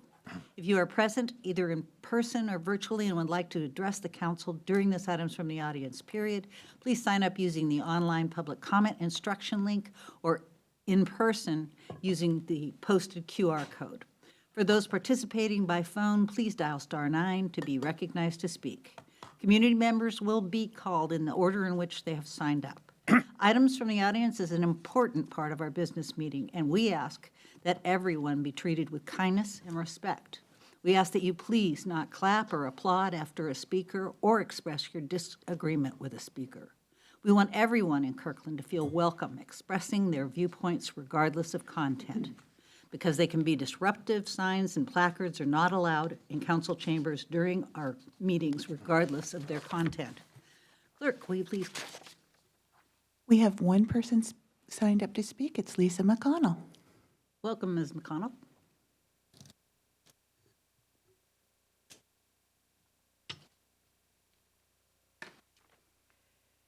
Good evening, Council, City Manager. I'm here tonight to talk about Resolution 5604 that you discussed at your last meeting, the one disallowing electronic visual aids during items from the audience. I have passed out my paper copy to you, which was a quick review of how to give public comments at different meetings, like hearing examiner, city council, transportation commission, the DRB. And I think the hearing examiner guidelines that are on page 2 state that exhibits such as photos and maps and that sort of thing can illustrate or make a point, or for clarity or understanding of the testimony. And aside, they use the word PowerPoint, as per John's comments last time. You may want to look at that in your guidelines. I was a bit shocked and dismayed that you disallowed this kind of expression at items for the audience. I've used it many a time, and 3 minutes is not a very long time to make your point to council or any of the commissions. And especially on difficult items like transportation items that I often bring up, a map will speak 1,000 words that I cannot or do not have the time to explain to people. Also, anybody who is a millennial or younger is a digital native, and this is how they are comfortable expressing themselves and understanding the world, is in a digital format. They're used to this format, and if you want to encourage all voices to be heard, I would encourage that the voice with a digital format be encouraged rather than restricted or disallowed. A TED Talk is a perfect example of the power of having a talk as well as digital media to express your idea, clarify your idea, and present data in a very concise form. I would recommend that you devise a way to have a secure portal that you could submit material to and place a pre-meeting submittal deadline so that you have time to process for security reasons or content reasons for electronic format. Thank you for your time. Thank you very much. We don't have anyone else signed up to speak, but we do have a virtual audience member. Oh, now we have 2 virtual audience members with their hands up. Oh, nope, we're back to 1. But there's no name associated, so we'll promote the phone number and ask for their ask them to identify themselves. Okay.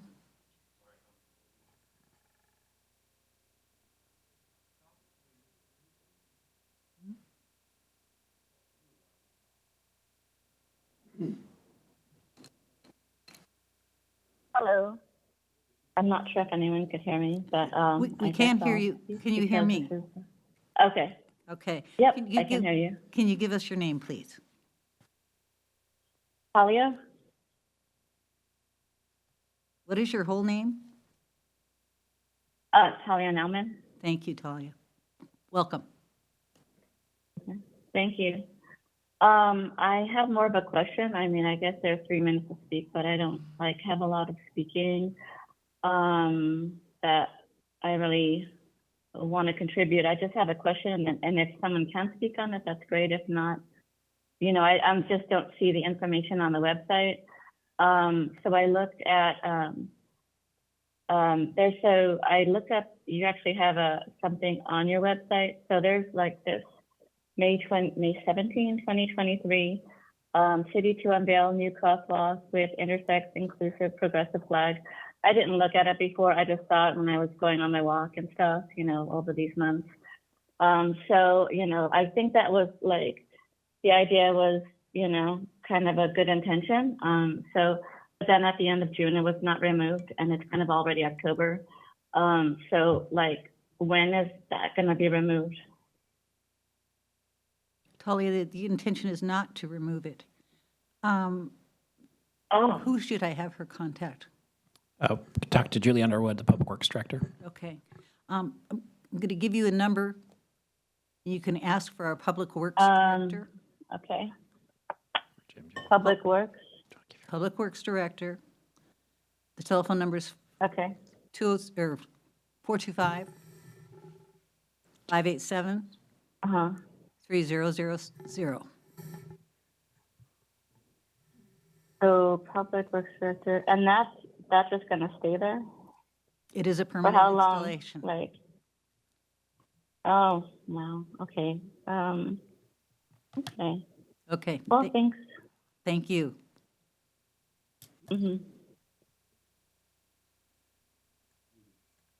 Thank you. We don't have anyone else signed up. Is there anyone else in the chambers who wishes to address the council at this time?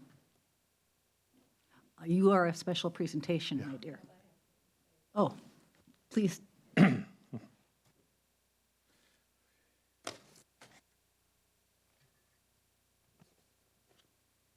I'm Louita Hawkinson, and I live in Kirkland, and I agree with Lisa that we should be able to have PowerPoints before a meeting from items from the audience.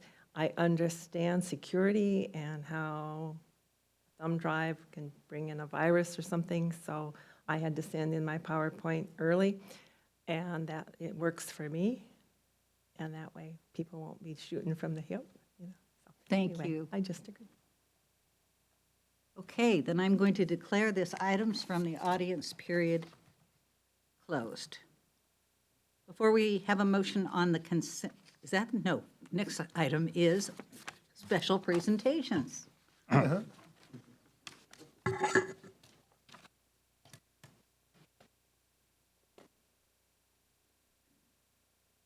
Welcome, Louita. Thank you. Are we ready? There we go. Okay, I'm Louita Hawkinson, and I'm representing Kirkland Heritage Society. I live in Kirkland, and the reason I'm presenting this is we were at the Kirkland Heritage Society was having a board meeting, and they asked how we happened to get the space below Heritage Hall.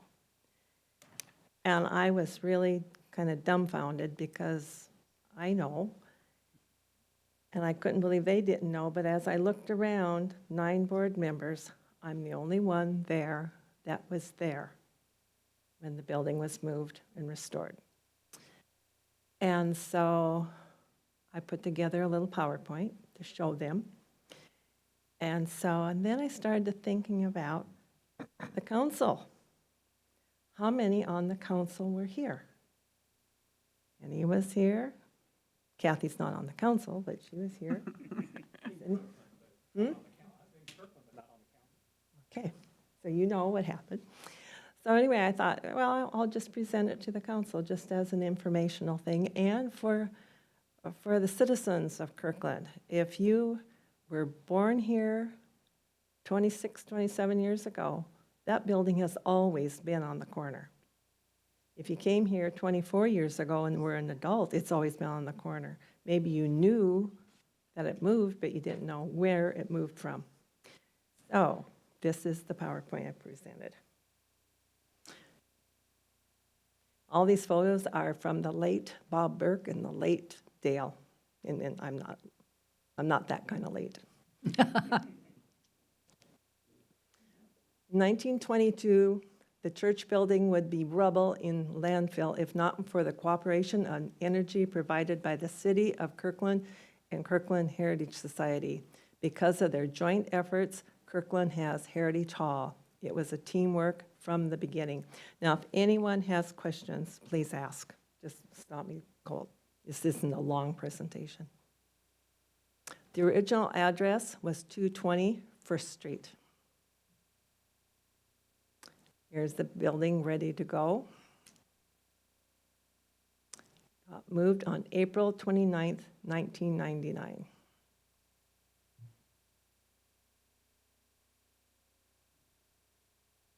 Coming down First Street now, that's just starting to hit Central. It's being backed in. See, look at how Heritage Park looks back then.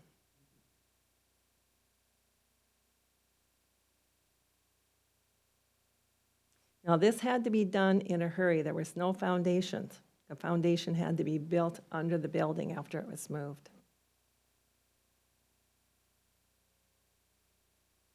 Now, here it is under construction. Under the pillars, you see that brick. I don't know how thick, not brick, it's cement. I don't know how thick it is, but it is very, very thick. And our archives are under there. There's 24 foot by about 6-7 feet deep, and it's climate controlled archive under the steps.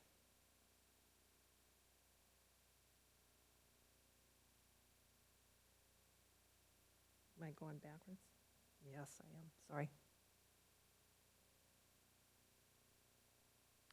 The lower level under construction, the space was designed by Bob Burke for Kirkland Heritage Society to be used as a historical resource center.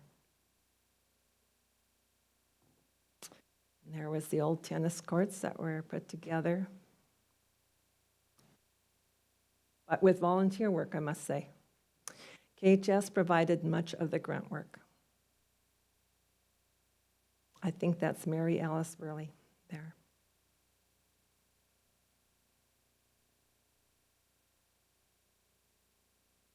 It was a long process.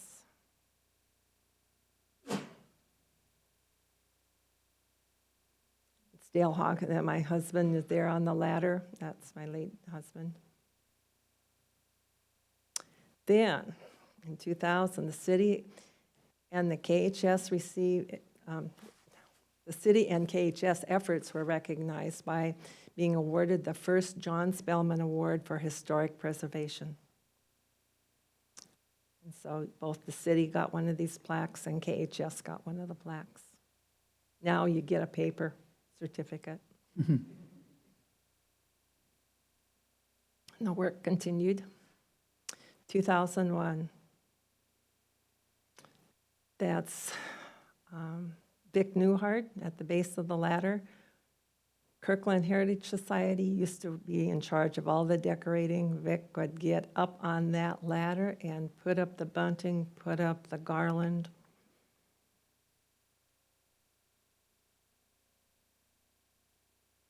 There's our crew. There's Bob Burke in the center. Mary Alice there on the right. I did some of the work. That's me. Then we did all the planting as well. We were so thankful when the city finally took over the maintenance of the grounds. 2003.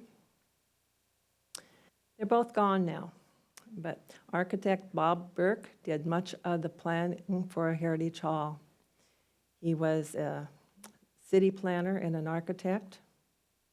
Now, my husband, Dale, he was a system engineer, which is a very big thing back in the 2000s. It's not a deal now, but it was then. And he put in all the cable and the phone lines for the network. And until recently, I don't think the city uses it now, but until recently, the city used that same network. And here we are, the front walk is going in. There's Bob getting ready for the flagpole to go in.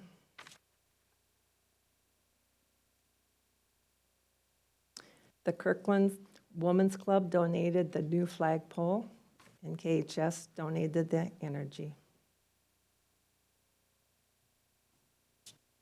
There, the front steps are going in, or the front walkway is going in. Barb is there. There she is.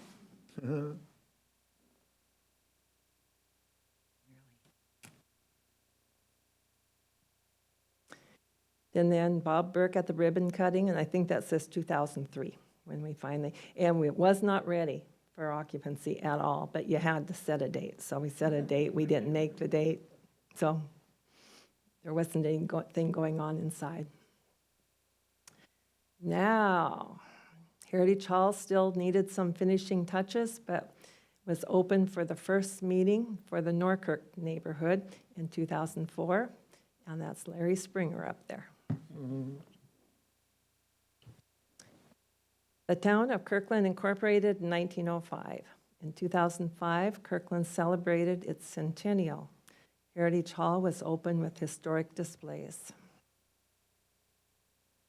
So the upstairs, we were open with volunteers. I can't remember how long it was, but it was a long time that we were there. All of February. All of February? Thank you. Good memory.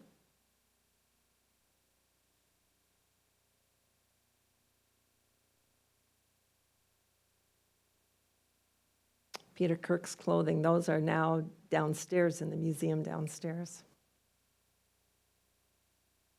With the upstairs ready for use and the centennial over, KHS started putting its energy into the lower level.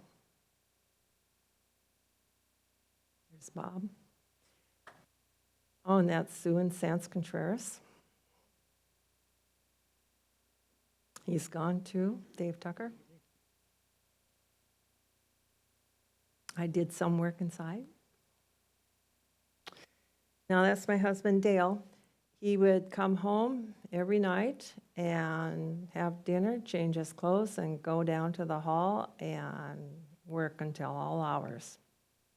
Went on for months, and he put in all the lines. We used to have 4 computers. People didn't have a computer back then, so it was sometimes all 4 computers were running.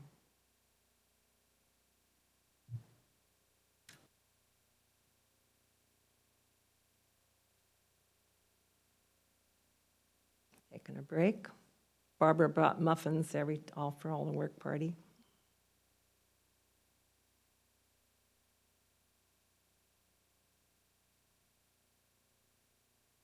Can you imagine how our shoulders felt after painting the ceilings?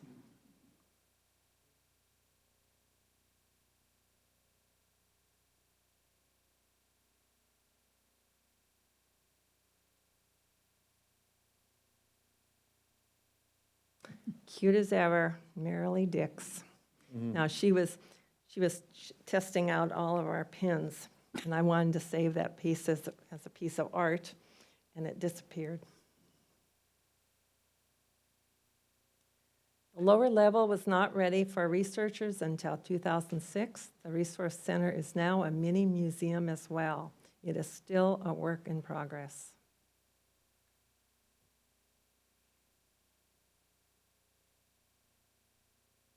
That's the main room as you come in. That light is from the Hotel Jackson. The Leland family donated that just 2 years ago.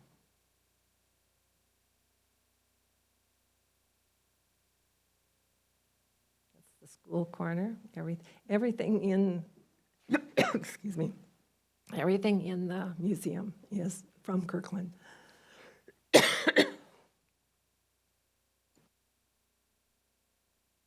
There's Peter Kirk's clothes in there. Baseball corner, or Baseball Town USA. You can see if we have a bit of space, we use it. It's getting cluttered. It looks cluttered, but boy, people come back day after, week after week, they'll come in.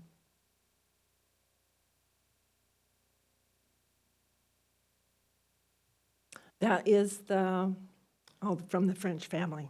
We have all their tool chests, their sewing machine, the desk. That came from Maine in 1972 when they came here. 1872.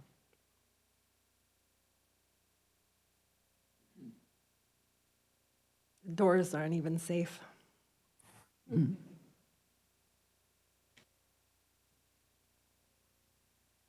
So that's it. And I would like to say also that Bob Burke saved the city hundreds of thousands of dollars by being architect and overseer.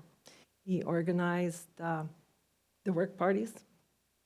Dale, with his ability to put in the wiring and get everything going, saved thousands and thousands of dollars. So it was a work, it was just team spirit. And I think we've lost a little of that right now, but I hope we get it back. So that's it. Any questions? Louita, how many stones have been laid, do you know? We're not doing it anymore, but I know that. Yeah. I just wonder how many pavers we've, hundreds. Yeah. Yeah, hundreds. I don't know. great, You can go count them. good point. Well, thank you very much for this presentation, and thank you for your time. Thank you for hanging in there with the Heritage Society, and you too, Barbara. It's remarkable. Thank you. Thank you. Well, it's a joy. I'm never bored. I'm boring. I'm never bored. I think. Take care. Barbara, did you want to add something? We sold pavers, and we raised the Kirkland Heritage Society raised $250,000. For our little group, that was huge. It still is huge. So it was a work of love. Every single one of the Heritage Society members, as Louita said to me last week, they all had a paintbrush at some time or other. And I was known as the muffin lady, because when the building was lifted, I was underneath it a lot, and I was in with, because I was fascinated about moving a building. And so I was up there all the time, and I'd bring muffins to the workmen, and so they let me, be underneath the building while they were putting in all the cribbing. And then the building sat for 2 years down at the foot of Market Street and on the corner there. There was a bit of a disagreement with some property owners. So anyway, we're very glad. It's such a symbol of Kirkland, and it was a total work of love, and Robert was fabulous. Of course, I'm prejudiced. Anyway, thanks all. And thank you both so much. Okay, that takes us to item number 8, our consent calendar. Before we have a motion, I'd like to ask Deputy Mayor Arnold to present an audit of the accounts. Thank you, Madam Mayor. We had payroll in the amount of $4,093,659.38, and bills in the amount of $6,045,586.20. Excellent. Can I get a motion to proceed with the consent calendar? Second. It's been moved by Councilmember Falcone, seconded by Councilmember Black. Any discussion? All those in favor, please signify by saying aye. Aye. Opposed? Motion carries. That takes us to our business agenda. The first business agenda item is the potential acquisition of Houghton Park and Ride. City Manager. Okay, thank you, Madam Mayor. So first, special thank you to Diana Hart, who's doing the slideshow for me remotely. I'll be giving the presentation. I'd also like to give a special thanks to our city attorney, Kevin Raymond, and our deputy city manager of operations, Beth Goldberg. In her last week here before she left the city, she and Kevin worked together to finish this off and make this presentation so it's available for council action. So we're going to talk about the potential acquisition of the park and ride, and looking for two actions today. One is approval of the resolution. There's also an attached fiscal note, and we forgot to request that the council have a motion to approve the fiscal note, so I'll come back to that after the resolution. So just brief background. As you know, WashDOT about 2 years ago concluded that the park and ride property was surplus to its needs, and they sent out a letter stating that and offering cities and county to express interest. The city of Kirkland immediately, with your permission, expressed our interest in purchasing the property. King County kind of went back and forth for a while, but ultimately concluded that they weren't going to purchase the property, and so for the last about 9 months, we've been working straight with WashDOT to be the only purchaser. As you know, the site is about 5.5 acres, and it was appraised by WashDOT with their appraisal at a fair market value of $9 million without the easement on it that we'll talk about in a second. WashDOT subsequently, after identifying that $9 million purchase price, determined that they need an easement across the property for a potential roadway improvement that's part of the I-405 master plan. It's the intersection of Northeast 70th Place and 116th, and I'll have a short graphic to show you in a second. And as you also know, as we talked about many times, this property is intended to be the site for the Aquatic and Recreation Center if Proposition 1 is approved by the voters of Kirkland in November. So we haven't made any particular decisions or recommendations about what to do with the property if it's not, but council's generally said public purpose, so parks, other potential public purposes, including housing and so forth. But obviously our hope is that we'll just be using it for the intended purpose with the approval of the ballot measure. Next slide, please. So this is an attachment that we received after the packet from WashDOT. It's a draft. It gives an indication of the easement area. And so one of the topics that we're still working on with WashDOT in the quitclaim deed is we need to make sure that their very detailed description of the easement actually lines up with this graphic. So one of the tasks that we have over the next couple of weeks is to get a title report from the state and sort of lock that down. We just want to make sure that the easements is where it's supposed to be. So you can see on here, there's an orange triangle on your upper left, and then there's a sort of a thick line that delineates it, and then the blue, which is to the south, to your left, excuse me, the orange is on the right. The property easement would be in that orange triangle section, and there's a second graphic. Next slide, please. Council might recall when WashDOT did a draft of what they might do if they did the project that they currently have on the books. The dotted lines, you can see that the green line shows the realignment of 116th that WashDOT is anticipating if they redid the 70th Street interchange access line ramp.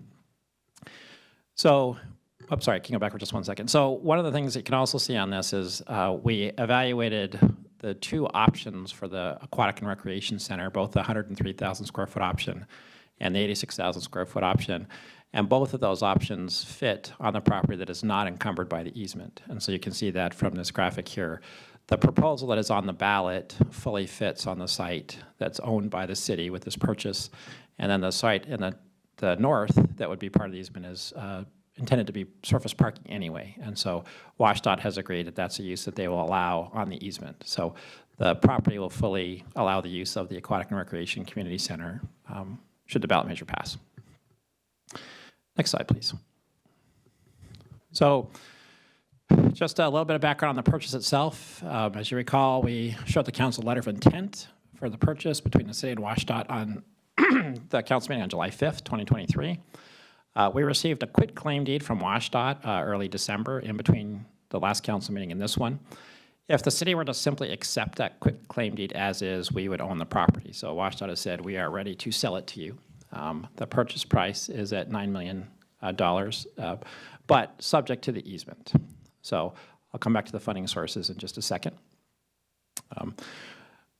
What the resolution does is it authorizes the city manager to sign and execute the quitclaim deed if we can get a few changes. So there's a couple things that we want to do here. As you can see, number one, we want to confirm the legal description and the precise easement area just to make sure it is where they think it is and where we think it is. One of the other issues we have is we are not requesting a lowering of the price even with the easement.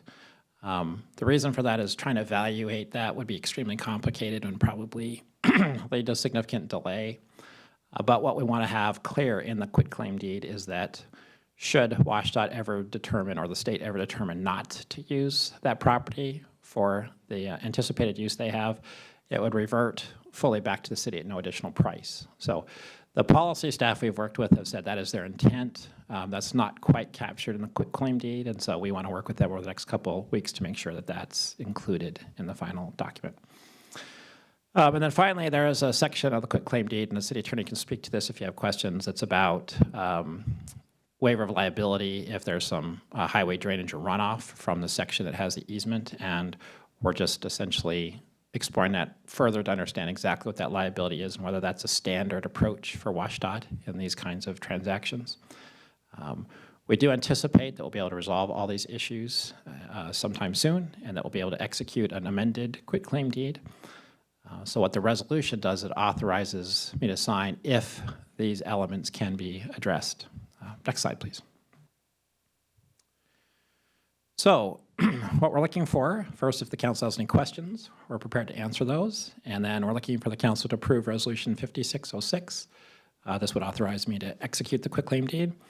However, if I was not able to satisfactorily resolve those issues, we'd bring it back to the council to see whether the council wanted to approve it, the quitclaim deed as is. So I'll start with Resolution 5606 is the resolution before you, and then there's a fiscal note, which I'll talk about in a second after the resolution is addressed.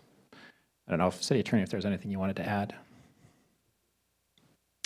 So any questions, Council? Council, can I get Councilmember Nixon? Yeah, just a question. My recollection was that we had originally talked about structured parking, and it sounds like now we're saying only surface parking. Is that correct? Yeah, so the structured parking, there was a graphic that showed a level of a ramp up structured parking. Right. In our conversations with WashDOT, that actually would have been allowed as long as we removed it if they needed to do it, or we could also sort of align the parking differently. But in the 86,000 square foot park and ride, that structure is not needed. The surface parking is sufficient just on the surface with the large site. Thank you. Can I get a motion? Deputy Mayor Arnold. Madam Mayor, I move Resolution R 5606. Second? Moved by Deputy Mayor Arnold, seconded by Councilmember Black. Discussion? All those in favor, please signify by saying aye. Aye. Opposed? Motion carries unanimous. City Manager. So I want to go back then to the fiscal note. So Diana, I don't know if you could go back a couple of slides that has, there you go, thank you, perfect. So included, whoops, the one that has, there you go, right there, perfect. So there is an attached fiscal note that lays out this. When we originally set aside the money to purchase the park and ride, we did it with one-time excess money available in the general fund. We also have a significant amount of park impact fee money, which is designed and eligible for park acquisition. Impact fees, as you might all know, have an expiration date, and so some of the impact fees we've accumulated are getting closer to their 10-year expiration date. So the proposal from staff is to use as much of that as we can to replace the general fund dollars with the park impact fee dollars. That then just reserves those general fund dollars, which are much more flexible for any use the council may want to have in the future, and it also appropriately uses the park impact fee dollars. There's a couple other small swaps that are included in the fiscal note. Happy to answer questions if you have any questions about this, but should the council approve the fiscal note by motion, we would then adjust this in the CIP that we bring forward to the council in the mid-buy budget process. See if you have any questions on the fiscal note. Questions? Deputy Mayor Arnold? This purchase is currently intended for the Aquatic Center. You mentioned the process if Proposition 1 is not approved by the voters. If we wanted to, in that contingency, if we wanted to do housing, does Parks funding allow us to do housing on the site? So it would depend on how we decided to structure the deal. So, for example, you could buy back the park impact fees with the general fund if we decided to reverse ourselves and do something different. You could also, for example, envision where you had a park structure and then housing on top of the park structure. Or if you look at the purchase price using the impact fees, it would be about half of the purchase price of the facility. So you could also look at, this is a park piece over here, and this is a non-park use over here. So we have quite a bit of flexibility with the way we do this, but all options would still be on the table to bring it back and do something else. Thank you. Further discussion? Can I get a motion? Madam Mayor, I move that council approve the fiscal note. Second. Moved by Deputy Mayor Arnold, seconded by Councilmember Black to accept the fiscal note. Discussion? All those in favor, please signify by saying aye. Aye. Opposed? Motion carries unanimously. Thank you very much. Thank you. That takes us to item B, Kirkland zoning code amendments. Yes. City Manager. So thank you, Madam Mayor. So we are actually proposing to the council defer action on this at this time. Just brief background. The impetus behind this interim ordinance was Camp United We Stand, which is across the street, was to be out of their location in early November. They had notified us a couple weeks ago that they weren't going to be able to make that time frame and wouldn't be able to get out till sometime in December. So the purpose of this was to allow an interim ordinance that would allow the planning and building director to give them an extension for that period of time. Since that time, the great news is we've learned they actually have been coordinating with St. Dunstan's Church in Shoreline, which is where they intended to go, and they're now back on their original schedule. So they will be able to leave in a time that complies with our permit process. And so this interim ordinance is not necessary at this time. So our recommendation is to not take any action on this ordinance tonight. The overall issue of taking a look at the ordinance that deals with encampments in tent cities is something that we would normally bring up during the comp plan process and the miscellaneous zoning codes in the first quarter of next year. So if the council is interested in still talking about this issue, our recommendation would be we bring that back to you in the first quarter of next year for discussion. Councilmember Nixon. Thank you. I just completely support that idea of having a sort of a comprehensive review of our encampment code. It's been 17 years since it was adopted. The political environment around encampments was quite different 17 years ago. And some people in the community have identified issues with inconsistencies with state law and other complications that result from the way that the code is currently written. So I completely support the idea of undertaking that review sometime within the next year, hopefully to have it adopted with the zoning code amendments at the end of next year. Thank you. Thank you. And, Deputy Mayor Arnold. Thank you, Madam Mayor. Councilmember Nixon, Councilmember Pasco, the mayor and myself served dinner to Camp United We Stand, and that's where one of the reasons came to council's attention that they may be facing this deadline, and we brought it back to the city manager. We really appreciate the work to see how we could help support them, but it's great to hear that that support wasn't going to be needed. So for all the work that we're not going to be dealing with tonight, we'll deal with it in the future, but we appreciate the responsiveness. Thank you. Thank you for that. Okay, this takes us to item number C, the purchasing code amendments discussion. City Manager. Okay, thank you, Madam Mayor. So this topic, as you know from the memo, is anticipated for discussion. We had discussion, possible action, but with the questions and comments I received in the call, we were not intending this for action tonight, and I think council does have some really good questions and comments. So we want to present to you the ordinance tonight and get your feedback, and we're anticipating that there'll probably be some amendments that you'd like to see us bring back to the next meeting in November. So with that context, our presenter is going to be our Director of Finance and Administration, Michael Olson.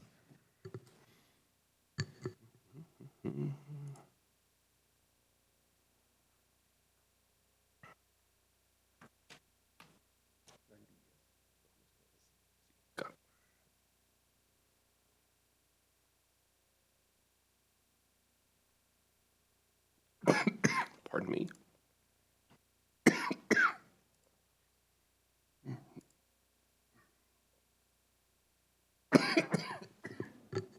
Welcome, Michael. Good evening, Mayor, Deputy Mayor, and council members, and thank you, Andrew, for your help. I always appreciate IT stepping in and taking care of things that are always looking different when I step up here than when I practiced earlier. So I have a very short presentation on the update to the purchasing code, just 6 slides, and a chance to have council members ask questions and get clarification and give us direction. And I also have our senior assistant city attorney, Darcy, here to answer all the very important legal questions. So I appreciate this. Has been truly a team effort to get this updated. The purchasing code was originally codified in 2007, and the ordinance before you includes changes to definitions, improved organization, and language clarification. The purpose of the revision and updates are to help streamline procurement, ensuring safeguards for competitive pricing, providing opportunities and more different avenues of purchasing that would help benefit promoting diversity and equity in our procurement, and also guaranteeing the highest quality for our services, engineering, architecture, and consulting. The highlights, I know there's quite a few there, I'll just touch them briefly, of the proposed updates, is increasing thresholds for various types of competitive procurement, authorizing the city to engage in alternative delivery methods for public works projects with council approval. That was discussed briefly in the study session this evening. Authorizing performance-based contracts through the Washington State program, increasing the competitive purchasing thresholds to reflect the inflation over time, but also to reference state thresholds where the city manager or council approval is required. Also changing the requirement for city council toward all public work construction contracts over $50,000, have council still award those projects where the recommended award is over the council authorized budget for the project. This ordinance also creates a separate code provisions for addressing invitation for bids procurement of public works construction contracts. There's a couple authorizations for the finance director to approve interlocal purchasing agreements, and authorizing the city finance director to approve exemptions to procurement requirements for replacement parts, repairs, and renewal of software services, pretty routine purchases. The changes would still require direct award by council for the following, and those are construction contracts for public works projects not included in the capital improvement plan, or whose costs, along with the contingency, exceed the budgeted amount. Contracts for following an invitation for bid that involve the purchase of goods, services, or vehicles or equipment that were not previously budgeted. And also, council award would be required for contracts for public works through alternative delivery contracting methods, as discussed in the study session this evening. This table here puts a list of the current threshold for where quotes are required and approval for bids and RFQs and RFPs, and shows the $23 inflated by the CPI June to June that we use for all of our other contracts from 2007 to 2023, and then the proposed change for the thresholds. And so most of the first two don't have any state law limitation. It is up to the council to decide where that limit may be, and the last three are consistent with the state law. So the next step is receiving input and direction from City Council, and the plan is to bring this back to November 8th with any corrections and updates. Thank you. Discussion. Councilmember Pascal. Thank you, Madam Mayor. Well, I have some kind of extensive comments that I'd like to share. And I guess I want to first preface this by saying I love our Public Works team and I love our finance team, so don't take this negatively. You know, one of the things is that I definitely support increasing the limits to keep up with inflation. I think that's a common sense modification. But this kind of, having this code in front of me, I had never read it before, and it was the first time kind of reading through it, and so it kind of raised some additional questions, some that are related to the proposal tonight and some that aren't. One of them was, and so my questions are more just, I'd like us to kind of think about this a little bit more. The first item is on the design build procurement options. I provided comments earlier just about some things to think about related to the types of firms and the types of designers we'd be attracting. Would we still be encouraging small businesses and local businesses to bid on these? How would we continue to attract, diversity and in terms of folks working for the city on professional services or contracting? And what is the kind of the full life cycle costs of that, recognizing that those contracts do result in litigation more often than others. So I'd like us to just explore that a little bit more in terms of the types of projects that we would use that for and really weigh those pros and cons a little bit more. The second item is around the visibility on our professional services contracts. And I always try to start with a problem statement of why do I care? One is that our capital improvement costs continue to increase at a significant rate. And there's some very good logical reasons for that, such as inflation and material costs and supply chain issues and et cetera. But these can significantly impact our taxpayers and shift money away from other important projects. And one of those areas that we have seen higher costs in is what I categorize as soft costs. And soft costs are usually things like design, engineering, permitting, the kind of the upfront costs of a project evolution, right? If the project evolution life cycle is you kind of come up with an idea, you budget for it, you find funding, then you go into design and engineering, permitting right away, and then eventual construction, and then project closeout. And it's that upfront of the project that it'd be nice to kind of have more visibility in. Our current process today is that reading through the code, staff invites firms to propose on a capital project, and then they interview, go through the selection process, and then essentially select and hire, and then go through the contracting stage. And then the contract, and it doesn't matter what size the contract is, it could be a $10 million contract that we have authorized the city manager and or designate to sign that contract. As long as it's, obviously within the CIP budget. I'm interested in exploring kind of how we can provide more transparency into that early scoping process of capital projects, either through, a review of professional services contracts over a certain size limit, and I'm open to whatever that might be. How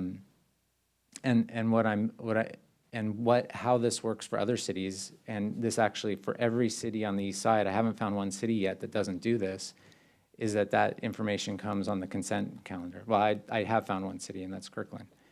And so why is this important? The code states that the council is only notified if the CIP budget is exceeded. Well, the CIP budget includes design costs, right-of-way, and construction costs. So of course, you're never going to exceed a capital budget at the beginning with a design fee. That's just not going to work. But what happens if we get a really high design fee because the scope of the project is undefined, or we uncover different cost escalation or risk factors? That information, we don't actually see that until the very end of the project when it actually is over budget and it's going out to bid. And basically, there's no opportunity to even have a discussion about how you change things. It's either does the project go forward or does it not? And that's, as a council member, and I know I've gotten this complaint from the community, that's very frustrating to be that late in the process to kind of fully understand that, okay, we have some issues. So how could we provide more transparency earlier in the process? is what I'm looking for. Learn about, but that would also provide other benefits. What projects are we working on? Who are we hiring? How much are we paying different firms? What scope are they completing? What's their schedule? All of that information is available, but it's available through a public disclosure request. For other cities, that's you can go and you can look it up just on the web. John, can I interrupt you for just a second to see if Darcy has something to add?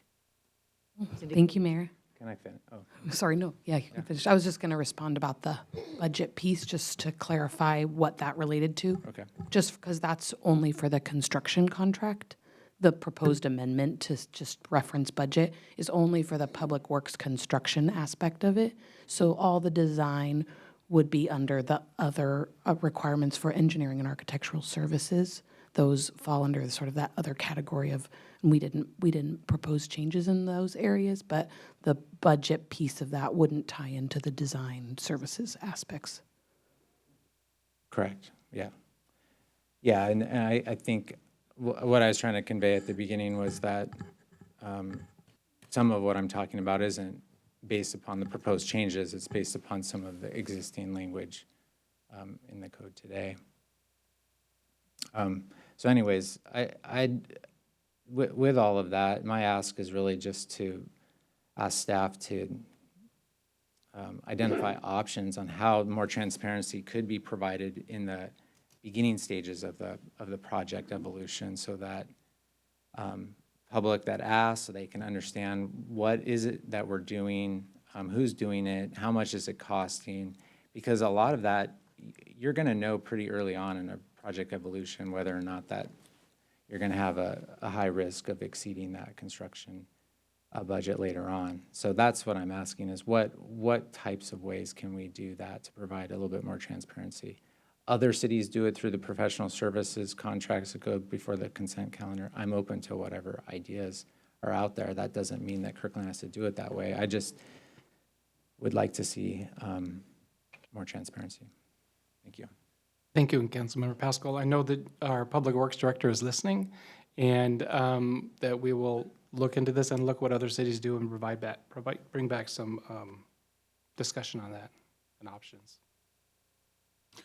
Thank you. Councilmember Falcone. Thank you, Madam Mayor. Well, thank you, Michael, for this, this presentation. My comments are a little bit briefer than my colleagues, and then I have one comment on the proposed update highlight number 5, eliminating the requirement for City Council to award all public works construction contracts over $50,000, but still requiring City Council award for those projects where the recommended award is over the council authorized budget for the project. So my interpretation of this is that as long as it's not over budget, it's not going to come before council. And I can imagine, I do think we should look at this, but I can imagine projects where the construction award is so large that both the public and council may want to weigh in on it and have that visibility, as Councilmember Pascal mentioned. And so I would propose that we look at increasing that threshold, perhaps significantly, but not just eliminating it altogether. I don't know what that would look like. I would look to staff for recommendations, if that's like $500,000, $200,000. I'm not exactly sure what that threshold necessarily would be, but I think of like the Totem Lake Connector Bridge, for example. It's a very large construction project that I cannot imagine that something like that not coming before council before being awarded. And so I would just like us to relook at that number 5. Thank you. Thank you. Councilmember Black. Thank you, Madam Mayor, and thanks for the comments from my colleagues. I have 3 areas of clarification. I just want to quickly go through. And probably the first and most material one has to do with the role of department directors, managers, and supervisors within the departments. Their authorization to make certain approvals, certain purchase procurements at certain levels. And I had a conversation with staff about this a little bit earlier today, and Michael, you probably are aware of that. But and I, just for my colleagues' benefit, I came to really understand the goals of those amendments that are being proposed, the inclusion, and I guess I would direct my colleagues' attention to language on line 102 of the ordinance on page 96, which for the first time we're adding managers and supervisors. So generally, this code deals with approvals by city manager, approvals by you as director of finance, and then certain delegation of approvals to department directors. This is sort of the first time, like Councilmember Pascal, it's the first time I've really read this section, but it's the first time we're seeing managers and supervisors added. I asked about that. My understanding is it's because that is consistent with the original 2007 adoption of this code. It was never codified, but it is codified in our procurement manual. So we're trying to align this code to our procurement manual, which we are operating under today, which does allow certain small purchases by managers and supervisors. What I would ask there is for us to, instead of just blanket adding managers and supervisors in there, since our procurement manual does have tiers. So for example, supervisor, I think, can only approve $1,000. I would like to see that reflected in our code so that the council today the council next month is not approving sort of blanket approval for managers and supervisors. So our goal is to align the procurement manual with this code. Let's take a few extra steps, would be my suggestion, to make sure we're sort of building that tiered system in. Because obviously, these internal controls and the financial control that the council that the residents expect of the taxpayer or of the council is obviously one of our most important roles. So we really want to be really careful what we're doing with this code, and I want to be really careful with that manager and supervisor. I think it's an important element of internal controls. So that's number one. Any response to that? And you don't have to have a response to that. It's good to be clear in communication. I will say, I mean, I arrived at Kirkland at the end of 2003, and these numbers were the same when I arrived almost 20 years ago. But it is good to clarify what level of responsibility. And I would also say that I believe every director understands that even though they've delegated authority to their managers and supervisors, they're still responsible for the budget of their department to do the best purchasing, following all the rules. Okay.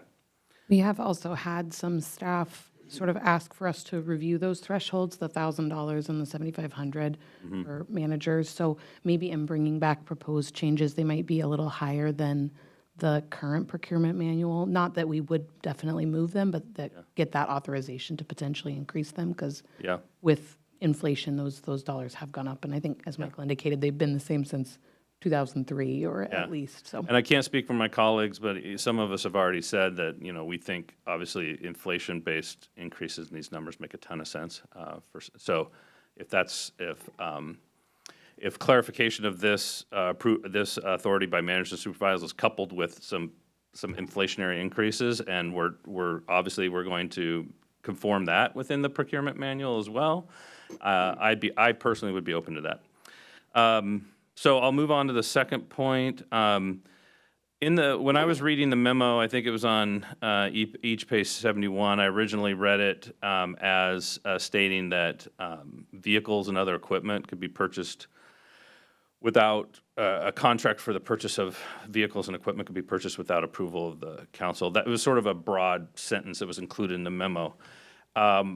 After conversations with staff and after diving deeper into the code, I think I understand better what's involved in that. What I'm thinking in that context is just vehicles and some of our equipment is some of the most expensive items. It's obviously not as large as some capital improvement projects and public works projects, but it is some of the largest single line items that we see come through, including some very expensive fire trucks and things like that. So I wanted to be conscious of that when I saw that there was going to be sort of perhaps an absence of oversight. But now my understanding, this is a question for you, Michael, my understanding is when it comes to vehicles and equipment, that is still going to be subject to the invitation for bid process. And that it's only really with respect to repair services on vehicles and equipment that there's going to be this potential for waiver of the bid process. Is that fair? That is fair. There's invitation for bid and there's also state contract. So depending on what is the cheapest for the most efficient for the city to get. But yeah, often when repairs happen on vehicles, especially fire engines and large ones, you can open up the engine and suddenly you find more and without knowing beforehand, you're above your threshold. Yep. And need approval to keep moving to repair the vehicle. Yeah, and that totally makes sense from a service and maintenance standpoint. I just wanted to make sure that we weren't necessarily, again, the memo and the code might have been a little bit out of alignment. Right. So thank you for that clarification. One last clarification and a request, and this is on the purchase of professional services for legal services. I know that we've added an exception in the new code. Let me make sure I got this right. I think it's 3.85.160. Yes. We've added a new exception for purchase of legal services. Again, I explored that topic with the staff. I understand legal services are sort of unique with respect to confidentiality, with respect to a complete unknown as to how much they might cost. But when I was talking to staff, one of the suggestions was that, as me and my colleagues know, that we bid out criminal prosecution contract, and we also bid out public defense contract. And it was suggested that those would be items that would not necessarily fall into this exception. So we would have an exception for the purchase of legal professional services, but we'd have an exception to the exception for awarding the contracts. I think it's on an annual, biannual, 3-5-year basis, whatever it is. These are obviously major contracts that those would still be subject to the bid procedures that are set forth in the code. I will let the city attorney's office respond to that question.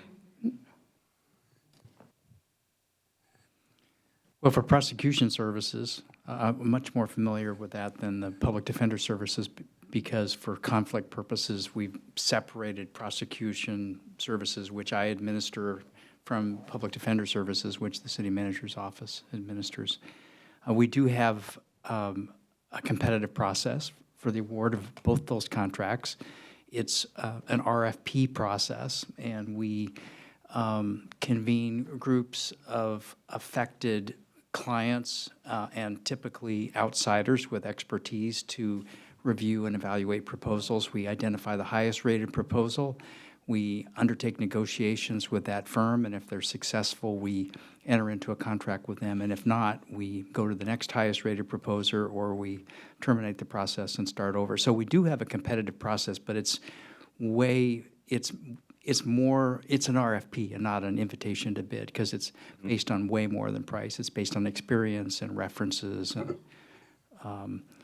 resumes and philosophy. I mean, for example, when we awarded the prosecution services contract last year, we added a category of criteria for DEIB to make sure that the interested firms' values were aligned with those of the cities. Mm-hmm.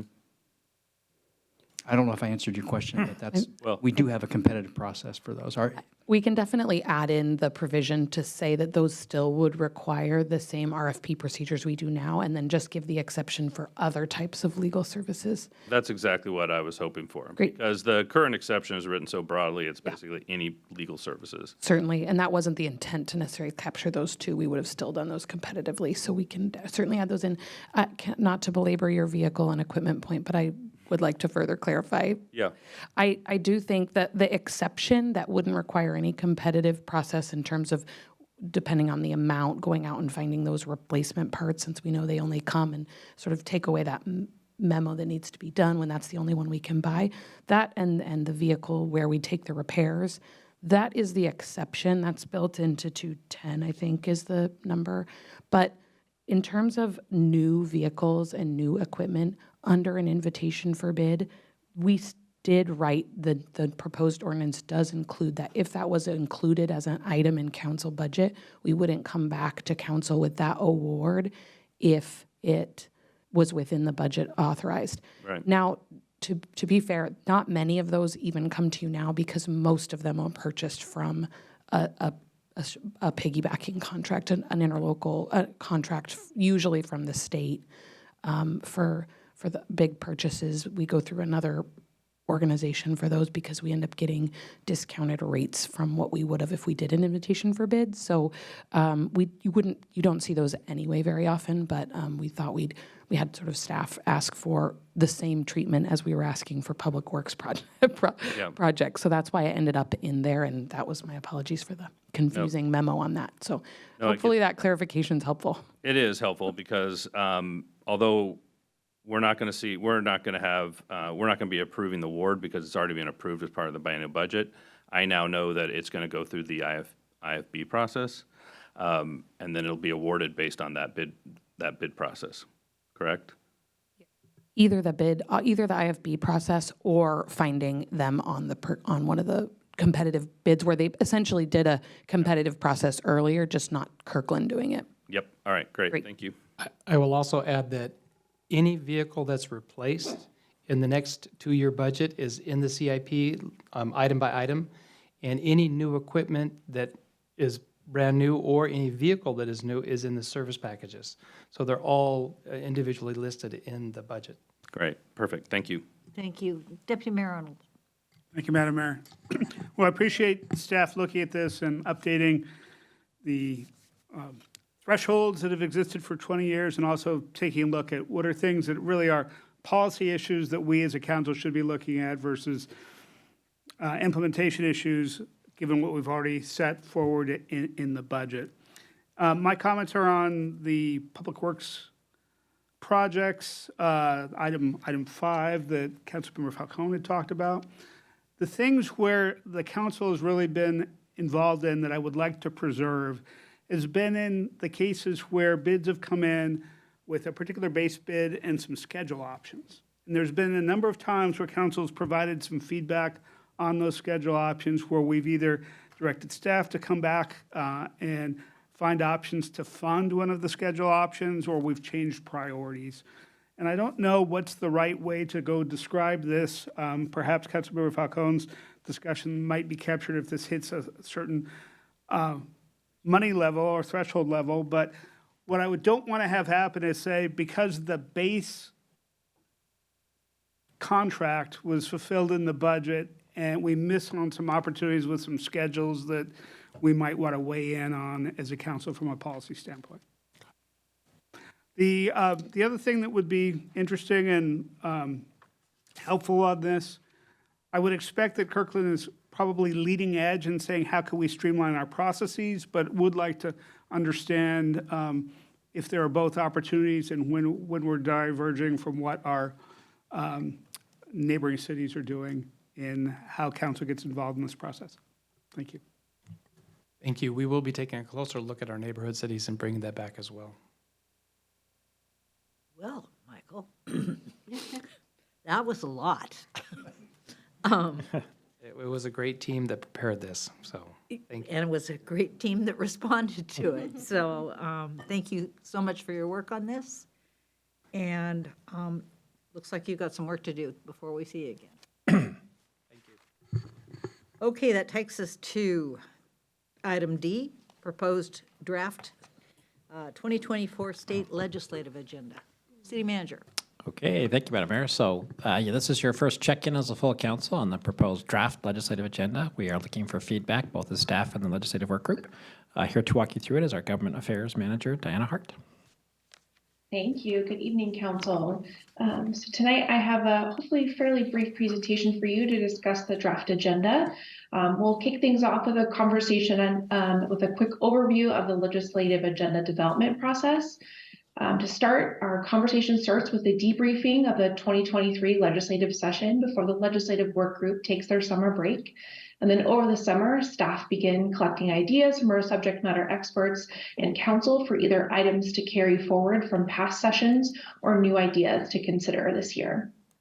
The legislative work group reviews the proposals, does some initial opportunity and challenge assessments, and develops the draft priorities that you see tonight. The conversations you will have tonight will inform the legislative work group and modifications needed to reflect the priorities of council. These modifications and any further identification of opportunities and challenges will be turned into the final agenda for council's consideration. And once approved, we'll share the agenda with our delegation and subject matter experts to inform our work during session. The legislative agenda is made up of 3 components, which collectively serve 3 primary purposes. The agenda signals the city's values to the community, indicates the city's policy positions to our delegation and other legislators, and serves as a guiding document for the legislative work group's actions during session. We'll start our review of the draft agenda with the general principles. This section saw a bit of a refresh this year, refocusing and reframing the principles to be focused on indicating the city's support for legislation that advances the items that the city has already committed to doing for your previously adopted goals, plans, and policies. Some of the bullets of past sessions were consolidated or relocated, and references to specific plans like the city's work program, council goals, budget, comp plan, SMP, DIB roadmap, and housing strategy plan were added.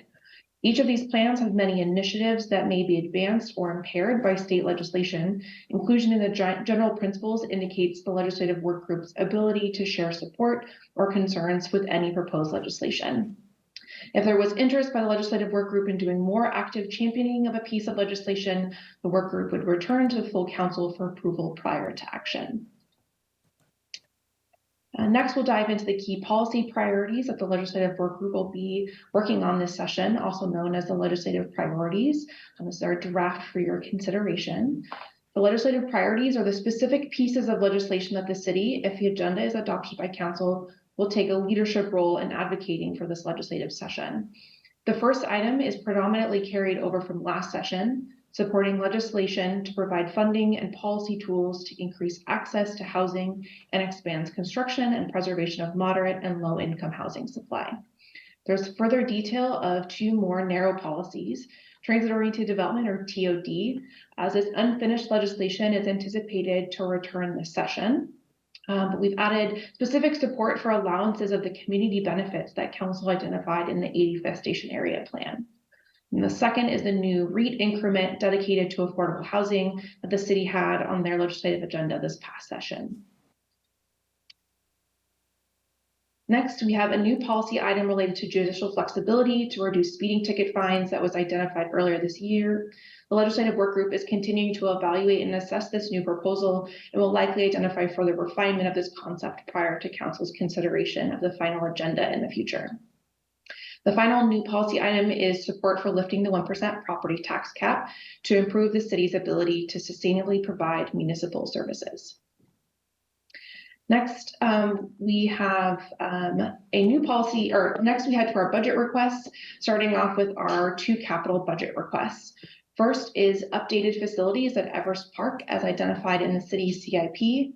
This request is designed to offset the larger than anticipated costs identified during design for the restroom and storage facility improvements at Everest Park. Depending on the finalized scope and the capacity of interest by our legislators in this project, we may also include some of the other identified projects at this facility, such as ADA access improvements. Second is safety and access improvements at Denny Park. We're continuing to refine the scope and specific improvement list to maximize the opportunity of this request with our delegation. The next in our budget requests are related to the state's transportation budget. First is a reprogramming request to adjust funding from the 2025 to 2027 and 2027 to 2029 transportation biennial budgets for the WASDOT grant to support the city's CKC hot crossing and 132nd intersection improvements to the 2023 to 2025 biennial budget, which would align with the capital budget funding we secured last session. Second is supporting the regional effort to address the forecasted WASDOT and Sound Transit funding shortfalls that, without funding by the legislature, could result in significant delays in program delivery. These items will see further detail regarding the scope and cost of requests as part of the final agenda proposal that council will consider later this year. Finally, we'll review the policy champions that we'll be monitoring during session. The policy champion ally list is a replacement of the city's past support agenda. This list will be utilized in substantially similar ways, but is reframing from a list of agendas the city supports to a list of organizations that the city monitors for policies that may align with our priorities and would therefore support. Similar to the general principles, if the legislative work group believes there's value in doing more than just simple support, the legislative work group will return to council for approval prior to further action. This list is currently made up of the same groups that were on the support agenda last session and fall into the following buckets. We have the Association of Washington Cities, Transportation, Housing, Human Services, Environmental, Public Safety, Parks, Open Government and Transparency, other local government jurisdictions, and other allies and issues. So that completes our draft legislative agenda review, which takes us to next steps. The legislative work group will incorporate any feedback shared tonight into the final draft agenda for council consideration at a future meeting, at which time council will have an opportunity to approve the legislative agenda through a resolution. The legislative work group will then meet with our delegation, as they do each year, on our legislative coffees to discuss our legislative agenda and any opportunity we have this upcoming session. And before you know it, we'll be starting the 60-day short legislative session in January. I do want to flag two AWC related issues before I turn things back to you. The first is that AWC's action days is really early this year. It's January 24th, 25th. We'll do more engagement with council, but just wanted to make sure that was on your radar. The second is that AWC has issued a call for applications to be appointed to a good handful of statewide boards and commissions, including both state agency and AWC tables. The deadline to apply is November 6th. And with that, I will turn things back to you. Thanks, Diana. Okay, should we hear from Chair? Thank you, Diana, and we're looking forward to seeing everyone's feedback. I just want to flag one of the big change that you're going to see on this that you have recognized is that we are moving forward. We are using our adopted plans as a framework. And what we noticed last session is we had a very loose bullet on sustainability actions, which pretty much covered every bill that went through the session. And this lets us target bills that are specific to our legislative actions. I'll be honest with you, I just sat here and went, we have no transportation plans on this list. So we need to add those. And then Diana, did you want to set, and what I also was going to say, under the general things we've talked about since the last session are leaf blowers, affordable housing, the TOD bill, sustainability measures, green building, electrification. And then 3 of us went to K4C last week, and there was a lot of conversation about the Climate Commitment Act dollars and what will be available. So again, those items will fit into these general plans so that we can address them through the session. The only thing I was going to also ask Diana is, do you want to kind of set the stage? You know, you did say it was going to be a short session. What usually happens in a short session? So. Short sessions are short. They're quick. You get in, you get out, and it's a pretty intense 60 days. The legislature will be really focused on their budgets and making any adjustments they need to their budgets and any sort of hanging fruit that they felt were kind of missed opportunities last session. One of the big policies we're hearing about as one of those sort of hanging fruit is the transit-oriented development bill. So we do anticipate that to be one of the bigger items that takes up a lot of kind of air that the legislature has. We'll stay tuned to see if there's more kind of big ticket things that come forward, but a lot of the effort is going to be focused around updating the budgets, sort of as you do each year for kind of rectifying that final budget year going into the new biennium. Awesome, thank you. So I look forward to your feedback. Thank you. Councilmember Nixon. Thank you, Madam Mayor. Well, I just want to say I appreciate the hard work that's gone into this. And I really appreciate that it's very focused on pragmatic items that are achievable in a short session. Nothing here is terribly complex. It's things that have been percolating anyway, so that's great. And I also appreciate that it avoids hot button issues that could be divisive in the community. I also appreciate the changing of the support agenda to the ally list, just so that we don't give the impression that we automatically support every proposal that comes out of these organizations. A couple of substantive points. I think that even though it's labeled as Denny Park, I think that's mostly transportation related. It's on the roadway through the park as opposed to being in the park itself. I'm not sure which committee that would go through even, but it's something worth looking at. And then You may recall, we received a request earlier today that in addition to those capital budget asks that are already there, that we consider asking for funding for improvements for the baseball fields at Juanita Beach Park. And I personally have sympathy for that request. Both of my sons played baseball in those fields.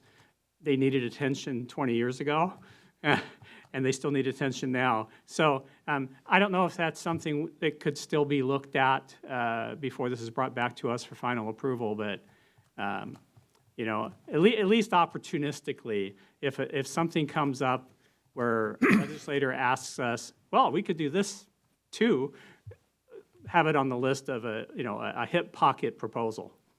So thank you. Thank you. Councilmember Falcone. Thank you, Madam Mayor. Well, I will echo what Councilmember Nixon said about the ally list. I remember this is something I brought up when I was a brand spanking new, like first or second meeting council member. Like the support agenda didn't really make sense and the terminology didn't make sense, and we've kind of struggled with what to call it. So Dana, I don't know who came up with the term ally list, but I'm going to give you credit for that brilliance. So thank you for that, because we finally, I think, solved or at least made progress on how to better term what we're really doing with that list of other organizations' legislative agenda. So thank you so much for that. I really appreciate it.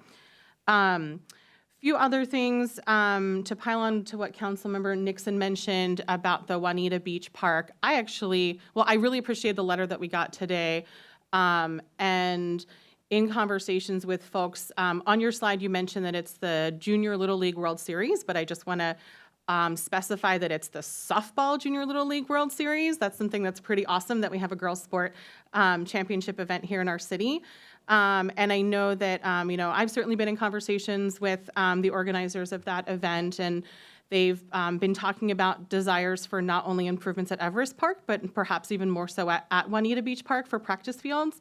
And so I think tying it into the Little League Junior Softball World Series is brilliant, and I would argue that the need's even greater at the Juanita Beach Park. So I would hope that we would prioritize that even above the Everest Park, but certainly in addition to as we have these conversations. And there's a list in the email of things like irrigation, which might be a bigger ask because my understanding is that has to go under the road. I don't really know all the details or how much that would cost, but there's things such as fencing and other safety issues that I know that Kirkland National Little League has been advocating for quite some time, just to bring it up to not even close to the standards of where Everest is today.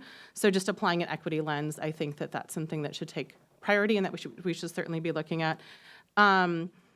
I really appreciated your point on there about the AWC Board and Commission appointments that are coming up, and I just wonder if staff can look at that strategically. I know we've had conversations about like where do we want council to apply, not solely based on our interest, but also what's best for representing our community and for the city of Kirkland. And so I look to you for guidance on that as well, if there are things that you would like us to consider applying for.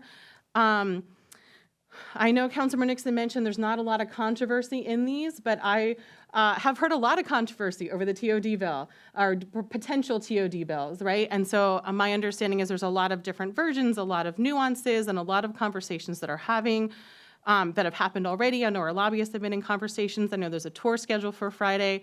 And I feel like as a council member, I'm not prepared to give input on even the details that were on your slide tonight. There's a lot of details, and I know that some of the details that's yet to be worked out.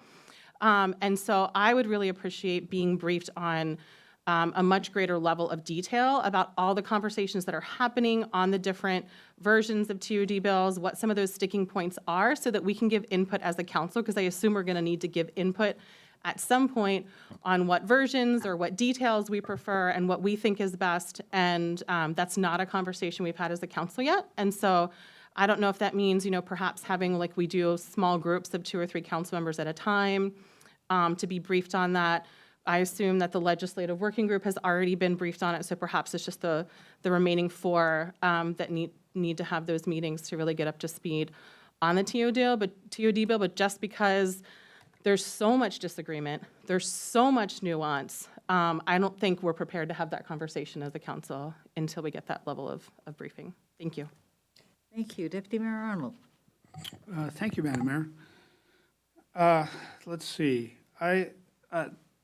We'll start with the TOD bill just because Councilmember Falcone's comments made me think about this. I think the most important thing on the TOD bill is preserving the incentive structure that we have within the 85th Street Station Area Plan. I think that's what the language here is referring to, and want to make sure that we have done that. We've already put a lot of thought into saying, here's the public benefits that we're asking for the additional height that we're getting. As far as the real estate excise tax increment, one of the things I'll be asking as you report on bills is whether the bills involve a tiered or progressive real estate excise tax. And just, I wouldn't put that as necessarily a requirement. I like the language there, but it's certainly a nice to have if we can get it so that we really are putting this affordable housing increment focused on the mega mansion buildings and other big developments within our city.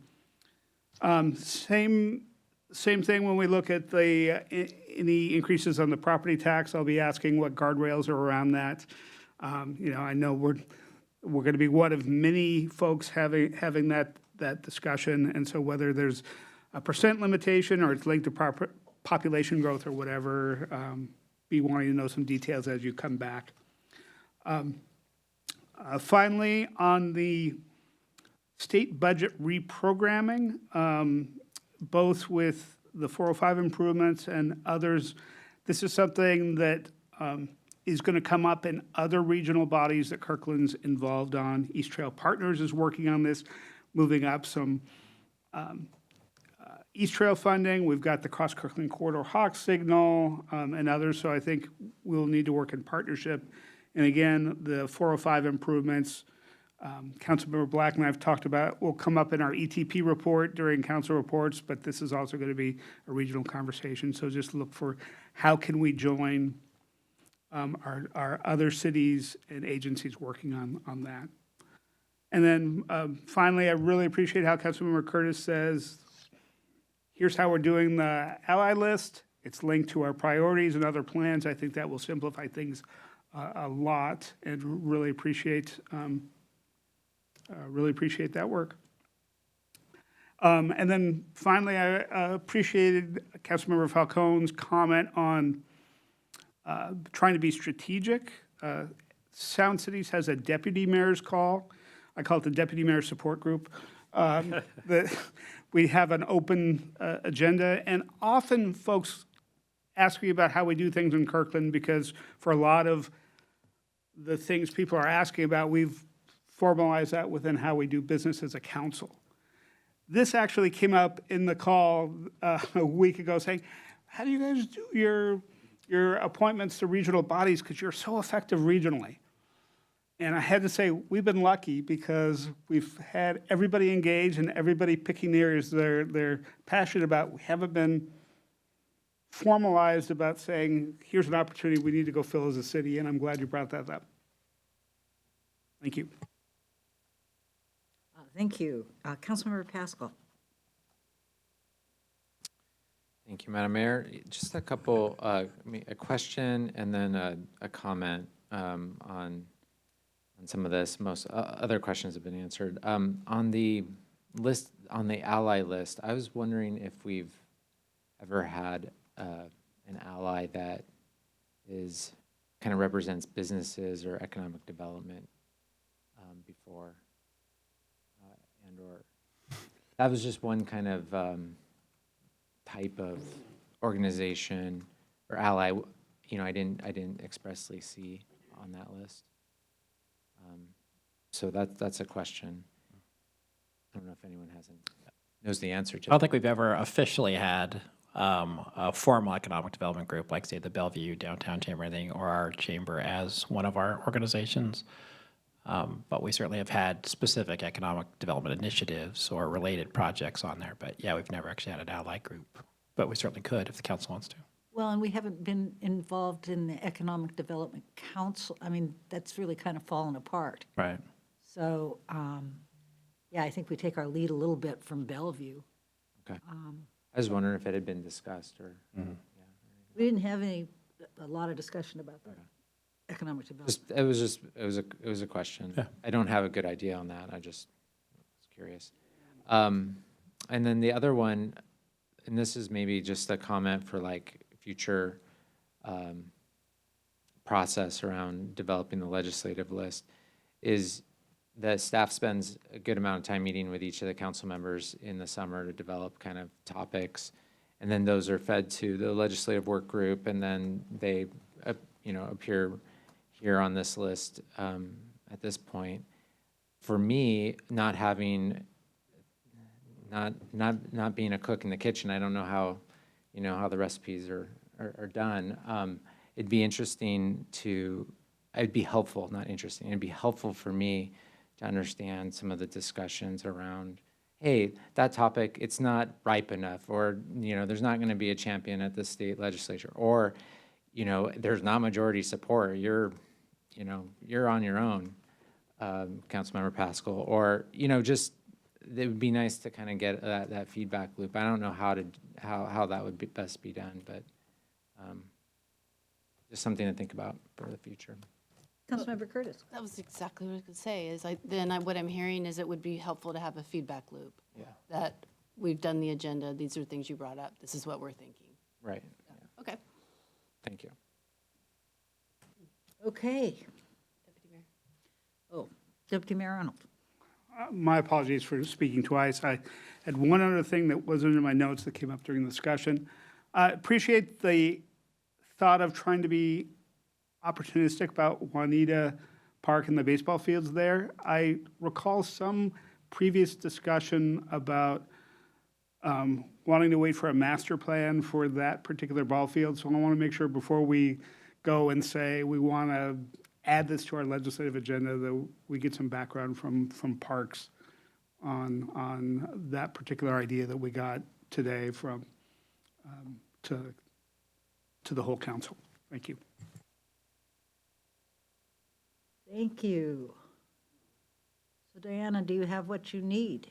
Oh, yeah, thank you. With that, thank you very much for a beautiful presentation and for putting it all together for us. And as a member of the Legislative Work Group, I just want to say, we really tried hard to anticipate what our council generally is willing to and interested in supporting. So I especially for a short session, because every time I go home, I get told what's not going to happen. But I'm really proud of the work that we've done, and I'm proud of this legislative draft, and thank you so much for your feedback. With that takes us to council reports, and I'm going to start today with Councilmember Nixon. Thank you. I have nothing to report. I could mention a few events that happened, but I'm going to leave that to my colleagues. Okay. Councilmember Black. Thank you, Madam Mayor. So I think I'll start off by highlighting that tomorrow the Racer Agency is having our second Principals Assembly. And the materials associated, the packet that went out to the 5 principals, that's something I can forward to the rest of the council. So after the meeting, I'll shoot that off to you. There's several memos from the staff. Again, the focus still largely remains on operations and really getting the agency going from walking to running. And if anyone has, after looking at those materials, if anybody has any questions for me, please don't hesitate to ask. Last Friday, we did have a meeting of the Eastside Transportation Partnership, and we now have wonderful support from our new transportation manager, Doug McIntyre, and he prepared a summary of that meeting and sent it all to you, so you have that in your emails. Two things to highlight. One is something that Rod actually talked about earlier today, was the fact that Kirkland has applied for the SS4A grants in the amount of $240,000 for Vision Zero. According to what we've been told is that we should learn more about the results of that application for funding, grant funding, later this month. And then Deputy Mayor Arnold already sort of previewed the Eastside Transportation Partnerships legislative agenda and the fact that it's very, very likely to include recommendations to the state for bridging the forecasted shortfall for the 405-167 corridor improvements, and just sort of reiterating what Deputy Mayor Arnold said. He and I are both representatives on the ETP. He has generously committed his time to working on the ETP's legislative agenda, and then you all know that I'm on the legislative work group, so I'm kind of proposing that Deputy Mayor Arnold and I sort of work together pretty closely to make sure the wording around the ETP legislative agenda for the forecasted shortfall for the 405-167 corridor improvements aligns, I'm going to steal your language you started with Okay. in this agenda. Well, there you go. There you go. So we're going to try to align those because I think the more organizations, agencies like ours and organizations like the ETP that have that, the better off we're going to be. Some things that have already been mentioned, like the attending the K4C's elected official work session last Thursday. Me, Councilmember Curtis, and Councilmember Falcone were there, and it really was actually a pretty great program, and just a chance to hear. I think probably the most valuable part was to hear just how much work the Department of Commerce is doing in distributing grant funding. I think I hope my colleagues will stop me if I quote this wrong, but $1 billion is going to be distributed by the Department of Commerce between now and roughly June of next year. So a lot of opportunities, and then I think probably the other big highlight was just hearing what all the other jurisdictions, just the innovative ideas that so many of our fellow elected officials have for programs regionally and also within their own jurisdictions. So that was exciting. And I think that is sufficient. Thanks. Thank you. Councilmember Curtis. I went to many events, which I'm not going to list, but I do want to call out the Harvest Festival, which is always a wonderful event. And I want to thank staff for quickly at the last minute putting together the council apple juice distribution booth, because it's always really a pleasure for us to be able to meet our community that way. So thank you. And I am looking forward to our upcoming events, the Fire Station 22 opening and our Arbor Day Festival. Super. Councilmember Falcone. Thank you, Madam Mayor. Well, the Harvest Festival, K4C, Fire Station Open House, and Arbor Day have been mentioned, so I won't go over those. A couple weeks ago, I attended a really informative Eastside Leadership Conference at Microsoft on AI, and it brought together business leaders and leaders at all different levels of government, and we talked about AI and what's happening with AI, and it made me think of our recent smart city plan that we talked about, and I don't remember AI being a part of that. So anyway, so just something for us to keep on our radar is this is fast coming and could really impact the way that we do business as a city, and something to really think about. So that was really thought-provoking, a really thought-provoking day. Really appreciated all the support for HopeLink yesterday, and thank you to our wonderful mayor for hosting some of us there yesterday at the luncheon. It was just amazing. I mean, it was a great entertaining program. Common was amazing, but also just tremendous support. I don't think I've ever seen that venue packed. Parking was completely full. It was really fantastic show of support for those in need in our community. Tomorrow morning, I have the SCA board meeting. One of the things that we're going to be talking about is our legislative agenda. I'm on the legislative committee. And one thing I added to our board meeting agenda tomorrow is the purpose of our legislative agenda and kind of what we do with it. So I look forward to that interesting discussion. And lastly, just want to extend an invite for the Eastside Human Services Forum is holding a lunch and learn on Thursday on the title might not excite you that much, but it's called Improving Cash Flow and Staff Retention in Eastside Human Service Agencies. But it really does focus on how Eastside cities are exploring shifts in their human services contract funding to help agencies address these issues. And our very own Annie Smith is one of the speakers and presenters at that. So I think it'll be informative. I can send you the link. It's free and it's virtual, and it's from 2:30 to 4 on Thursday. Thank you. Thank you. Councilmember Pascal. Thank you, Madam Mayor. Have the Regional Transit Committee meeting tomorrow. The two topics are very kind of Kirkland interest. One is the bus rapid transit update for the K line. And then the second is just an update on how zero youth fares are going and the low income fares for the Orca. So look forward to receiving more information. There wasn't a ton of detail in the packet, so I assume they'll be sharing more tomorrow. I did want folks to know that I did apply for one of those AWC boards, and that was the State Transportation Improvement Board. Maybe a surprise for you, maybe not. Human Services would have been. There was one opening for an elected leader on there. And then lastly, you know, in terms of regional committees, I'm on the fence of reapplying for the SCA Regional Transit Committee. It's a lot of time, and it's at a time that's difficult for me.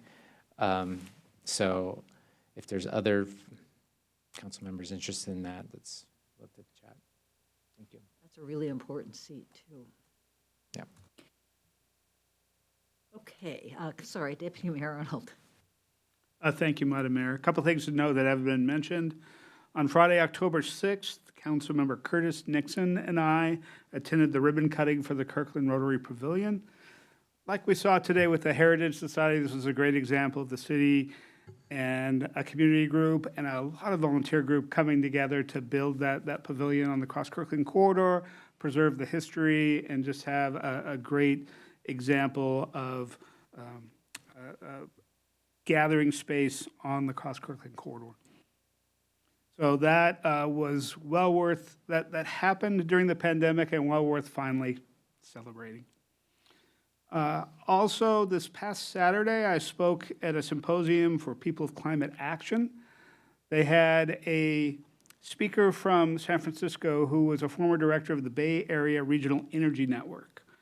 And BayREN, which is called, is a model for providing funding for upgrades of existing buildings, both residential and commercial, at a much bigger scale than what we're doing with Energy Smart Eastside in partnership with Bellevue, Redmond, Issaquah, Mercer Island. It's the concept of really taking that to a PSRC level for county area and funding at that level, given funding. They get funding from their state utilities and transportation commission. It's a great concept to talk about, and PCA will be publishing the video of that event. Great. Thank you very much. Very briefly, Cascade Water Alliance, the minutes will be coming out, or maybe they already have. We did have our regular meeting. We need to pay attention to what's going on with that as we are getting toward the end of our negotiations between Seattle and Tacoma for the long-term contract for that. It's been a long road.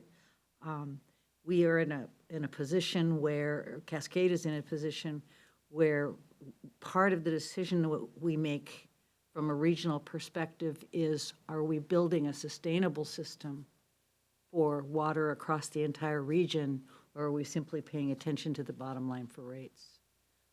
And that will be a bit of a value judgment for us as we move forward with one contract or the other. So it's a heads up. I also have joined a committee called the Organics Stakeholders Group, we're meeting every other week for 2 hours, and we're evaluating systems across the state and across the country, frankly, in how people are handling organics. As you all know, 70% of what goes into our landfill is food, and we need to figure out an alternative for that soon. Let's see, our WQC, I'm really going to miss that committee. I have to say that under Claudia's leadership, we have done an amazing job of turning that committee around, and we have an amazing representation from SCA on that committee. So anybody who's interested in joining it, it is a committee where work is happening. So I strongly encourage folks if they are interested to look at that. And it's a really important committee for people to have membership on because it's big issues. But we also had our check-in with Claudia last week. I think the major topic we talked about was a little bit of putting some pressure on health through housing. Gave her some update about the park and ride. The other thing I did is I went on a tour with the wastewater treatment division of a tree farm in Carnation, thousands of acres, and they were doing application of the biosolids waste from the loop that comes out of the biosolids from wastewater. Anyway, it's a fascinating process. They've been doing this for almost 40 years. And there are whole forests that are being nurtured and raised, and it makes this amazing difference in how quickly those forests are growing, and those are timber forests. So, and that, Ms. Wack had a meeting on Friday. John's got the notes. I want to just point out, though, one comment about Toby. Toby did yeoman's work for the Harvest Festival. He was there the whole time. He brought all of the equipments and bins and the rest of it. So just thank you for that. I don't think 150 pounds of ice. Yeah, it was big. And then the final thing I did last week was the Kingsgate 50-year anniversary. Juanita Jazz Ensemble played. It was absolutely fabulous. It was really well attended. It was just a wonderful event. And with that, I'll turn it over to the city manager. Thank you, Mayor. So I have a couple of regional updates with my many regional hats. So first, to piggyback on what Councilmember Black said about Racer, as the Racer president, I'll be at the Principals Assembly as well. But I do want to encourage you to look at the documents that he just forwarded, but I want to give the council an update on staffing in particular just right now. So the really great news is the plan is working. The fact that we have dedicated, well-paid positions that have good salaries and strong benefits, we are actually attracting really exceptional mental health professionals from around the region. So we actually have 9 out of our 10 slots now filled as of October 16th. We have hoped to have the 10th filled by the end of the year. In addition to that, we actually received a grant from WASPIC to hire 3 additional positions. Unfortunately, the grant is limited and it can't be used to supplant, so it has to be additional positions. And so what we did as a board is we are creating sort of a temporary, almost kind of like a fellowship type program. So we're actually going to hire additional mental health professionals who are working their way up to get the kind of certifications that would allow them to be long-term mental health professionals for our system. So major kudos to the Racer staff, to Brooke and Heather. They're doing a great job hiring. So it's very exciting to see those fill in and then add the additional services that throughout the 5 cities. So switching hats to my EPSCA hat, which I haven't talked about in quite a long time, but I want to let you all know that the new PCERN radio system is going to become fully operational by the end of the year, and EPSCA as a sub-regional entity will go away as a radio operator. So the PCERN operator, which will be the county-wide operating system for our radios, for all the digital radios, will go into effect, and EPSCA will go away. The reason I wanted to bring this up is there's 2 big topics that are going to happen that matter to the 5 cities of EPSCA. The first is we have quite a bit of reserves that EPSCA had generated over time for our radio replacement, to replace our own radio system. We didn't need to do that once the countywide radio system went into effect, so we have several $1 million that we're going to be dividing among the 5 cities once everything is fully paid for and we know we've fully decommissioned the local radio system. Our plan is to divide those by the number of radios per city, and that money would come back to us and go into our reserves for replacing our future radio system for police, fire, and public works. So that's good news. We'll have some return of funds that will help us out next year. The second thing that I wanted to let you know about is we also are having a principals meeting, which is basically all the non-delegates, so the mayors and city managers, because one of the things that we're doing is the PCERN operating system has 4 governing board members, 1 north, 1 south, 1 east, 1 west, and the east side member happens to be me at the moment. But EPSCA will retain a small skeleton shell of itself, their only purpose will be to pick the East Side rep for East King County in perpetuity. And so we're actually bringing that group together to basically make the decision about dividing the funds and also to pick the next EPSCR rep, because I feel after 7 years, it's time to pass the baton to one of the other 5 cities. So hopefully that will go well. I don't know if there's going to be any volunteers, but I'm going to be stepping back, so someone's going to have to do it. And then finally, I want to talk about ARCH. I think, as I mentioned to you, I'm currently the chair of the ARCH Strategic Planning Group. Not the chair of ARCH itself anymore, but we have been meeting several times, and we're actually going to be coming to the council in November with an update on what the Strategic Planning Group is looking at, trying to define sort of the next 20 years of ARCH, and we'll be bringing that to all ARCH member cities in the first quarter of next year. So I have a short update probably at the second meeting in November. But that's going really well, and the jurisdictions are all essentially affirming their commitment to ARCH. But a lot of what we're looking at is the same issues you're all struggling with in your regional committees, which is how do we get more housing built? How do we preserve the housing that we have? And what's ARCH's role in all of that? So, so a lot happening on the regional front, and just wanted to let you all know that and see if you have any questions on RACE or EPSCA or ARCH. Looks like you covered it. Okay. And then any calendar updates from any council member? I don't see any. All right. That's all I have, Madam Mayor. That's all you've got. Then I believe we are, oh, it's only 9:21. Okay, so this is an additional time in our meeting when we normally can hear from the public on matters that are not quasi-judicial or otherwise scheduled for public hearing on our agenda. And assuming the rest of the meeting has been concluded before 10 o'clock, is there anyone from the public who wishes to make comments now, either in person or via telephone? Is there anybody on telephone? Thank you very much.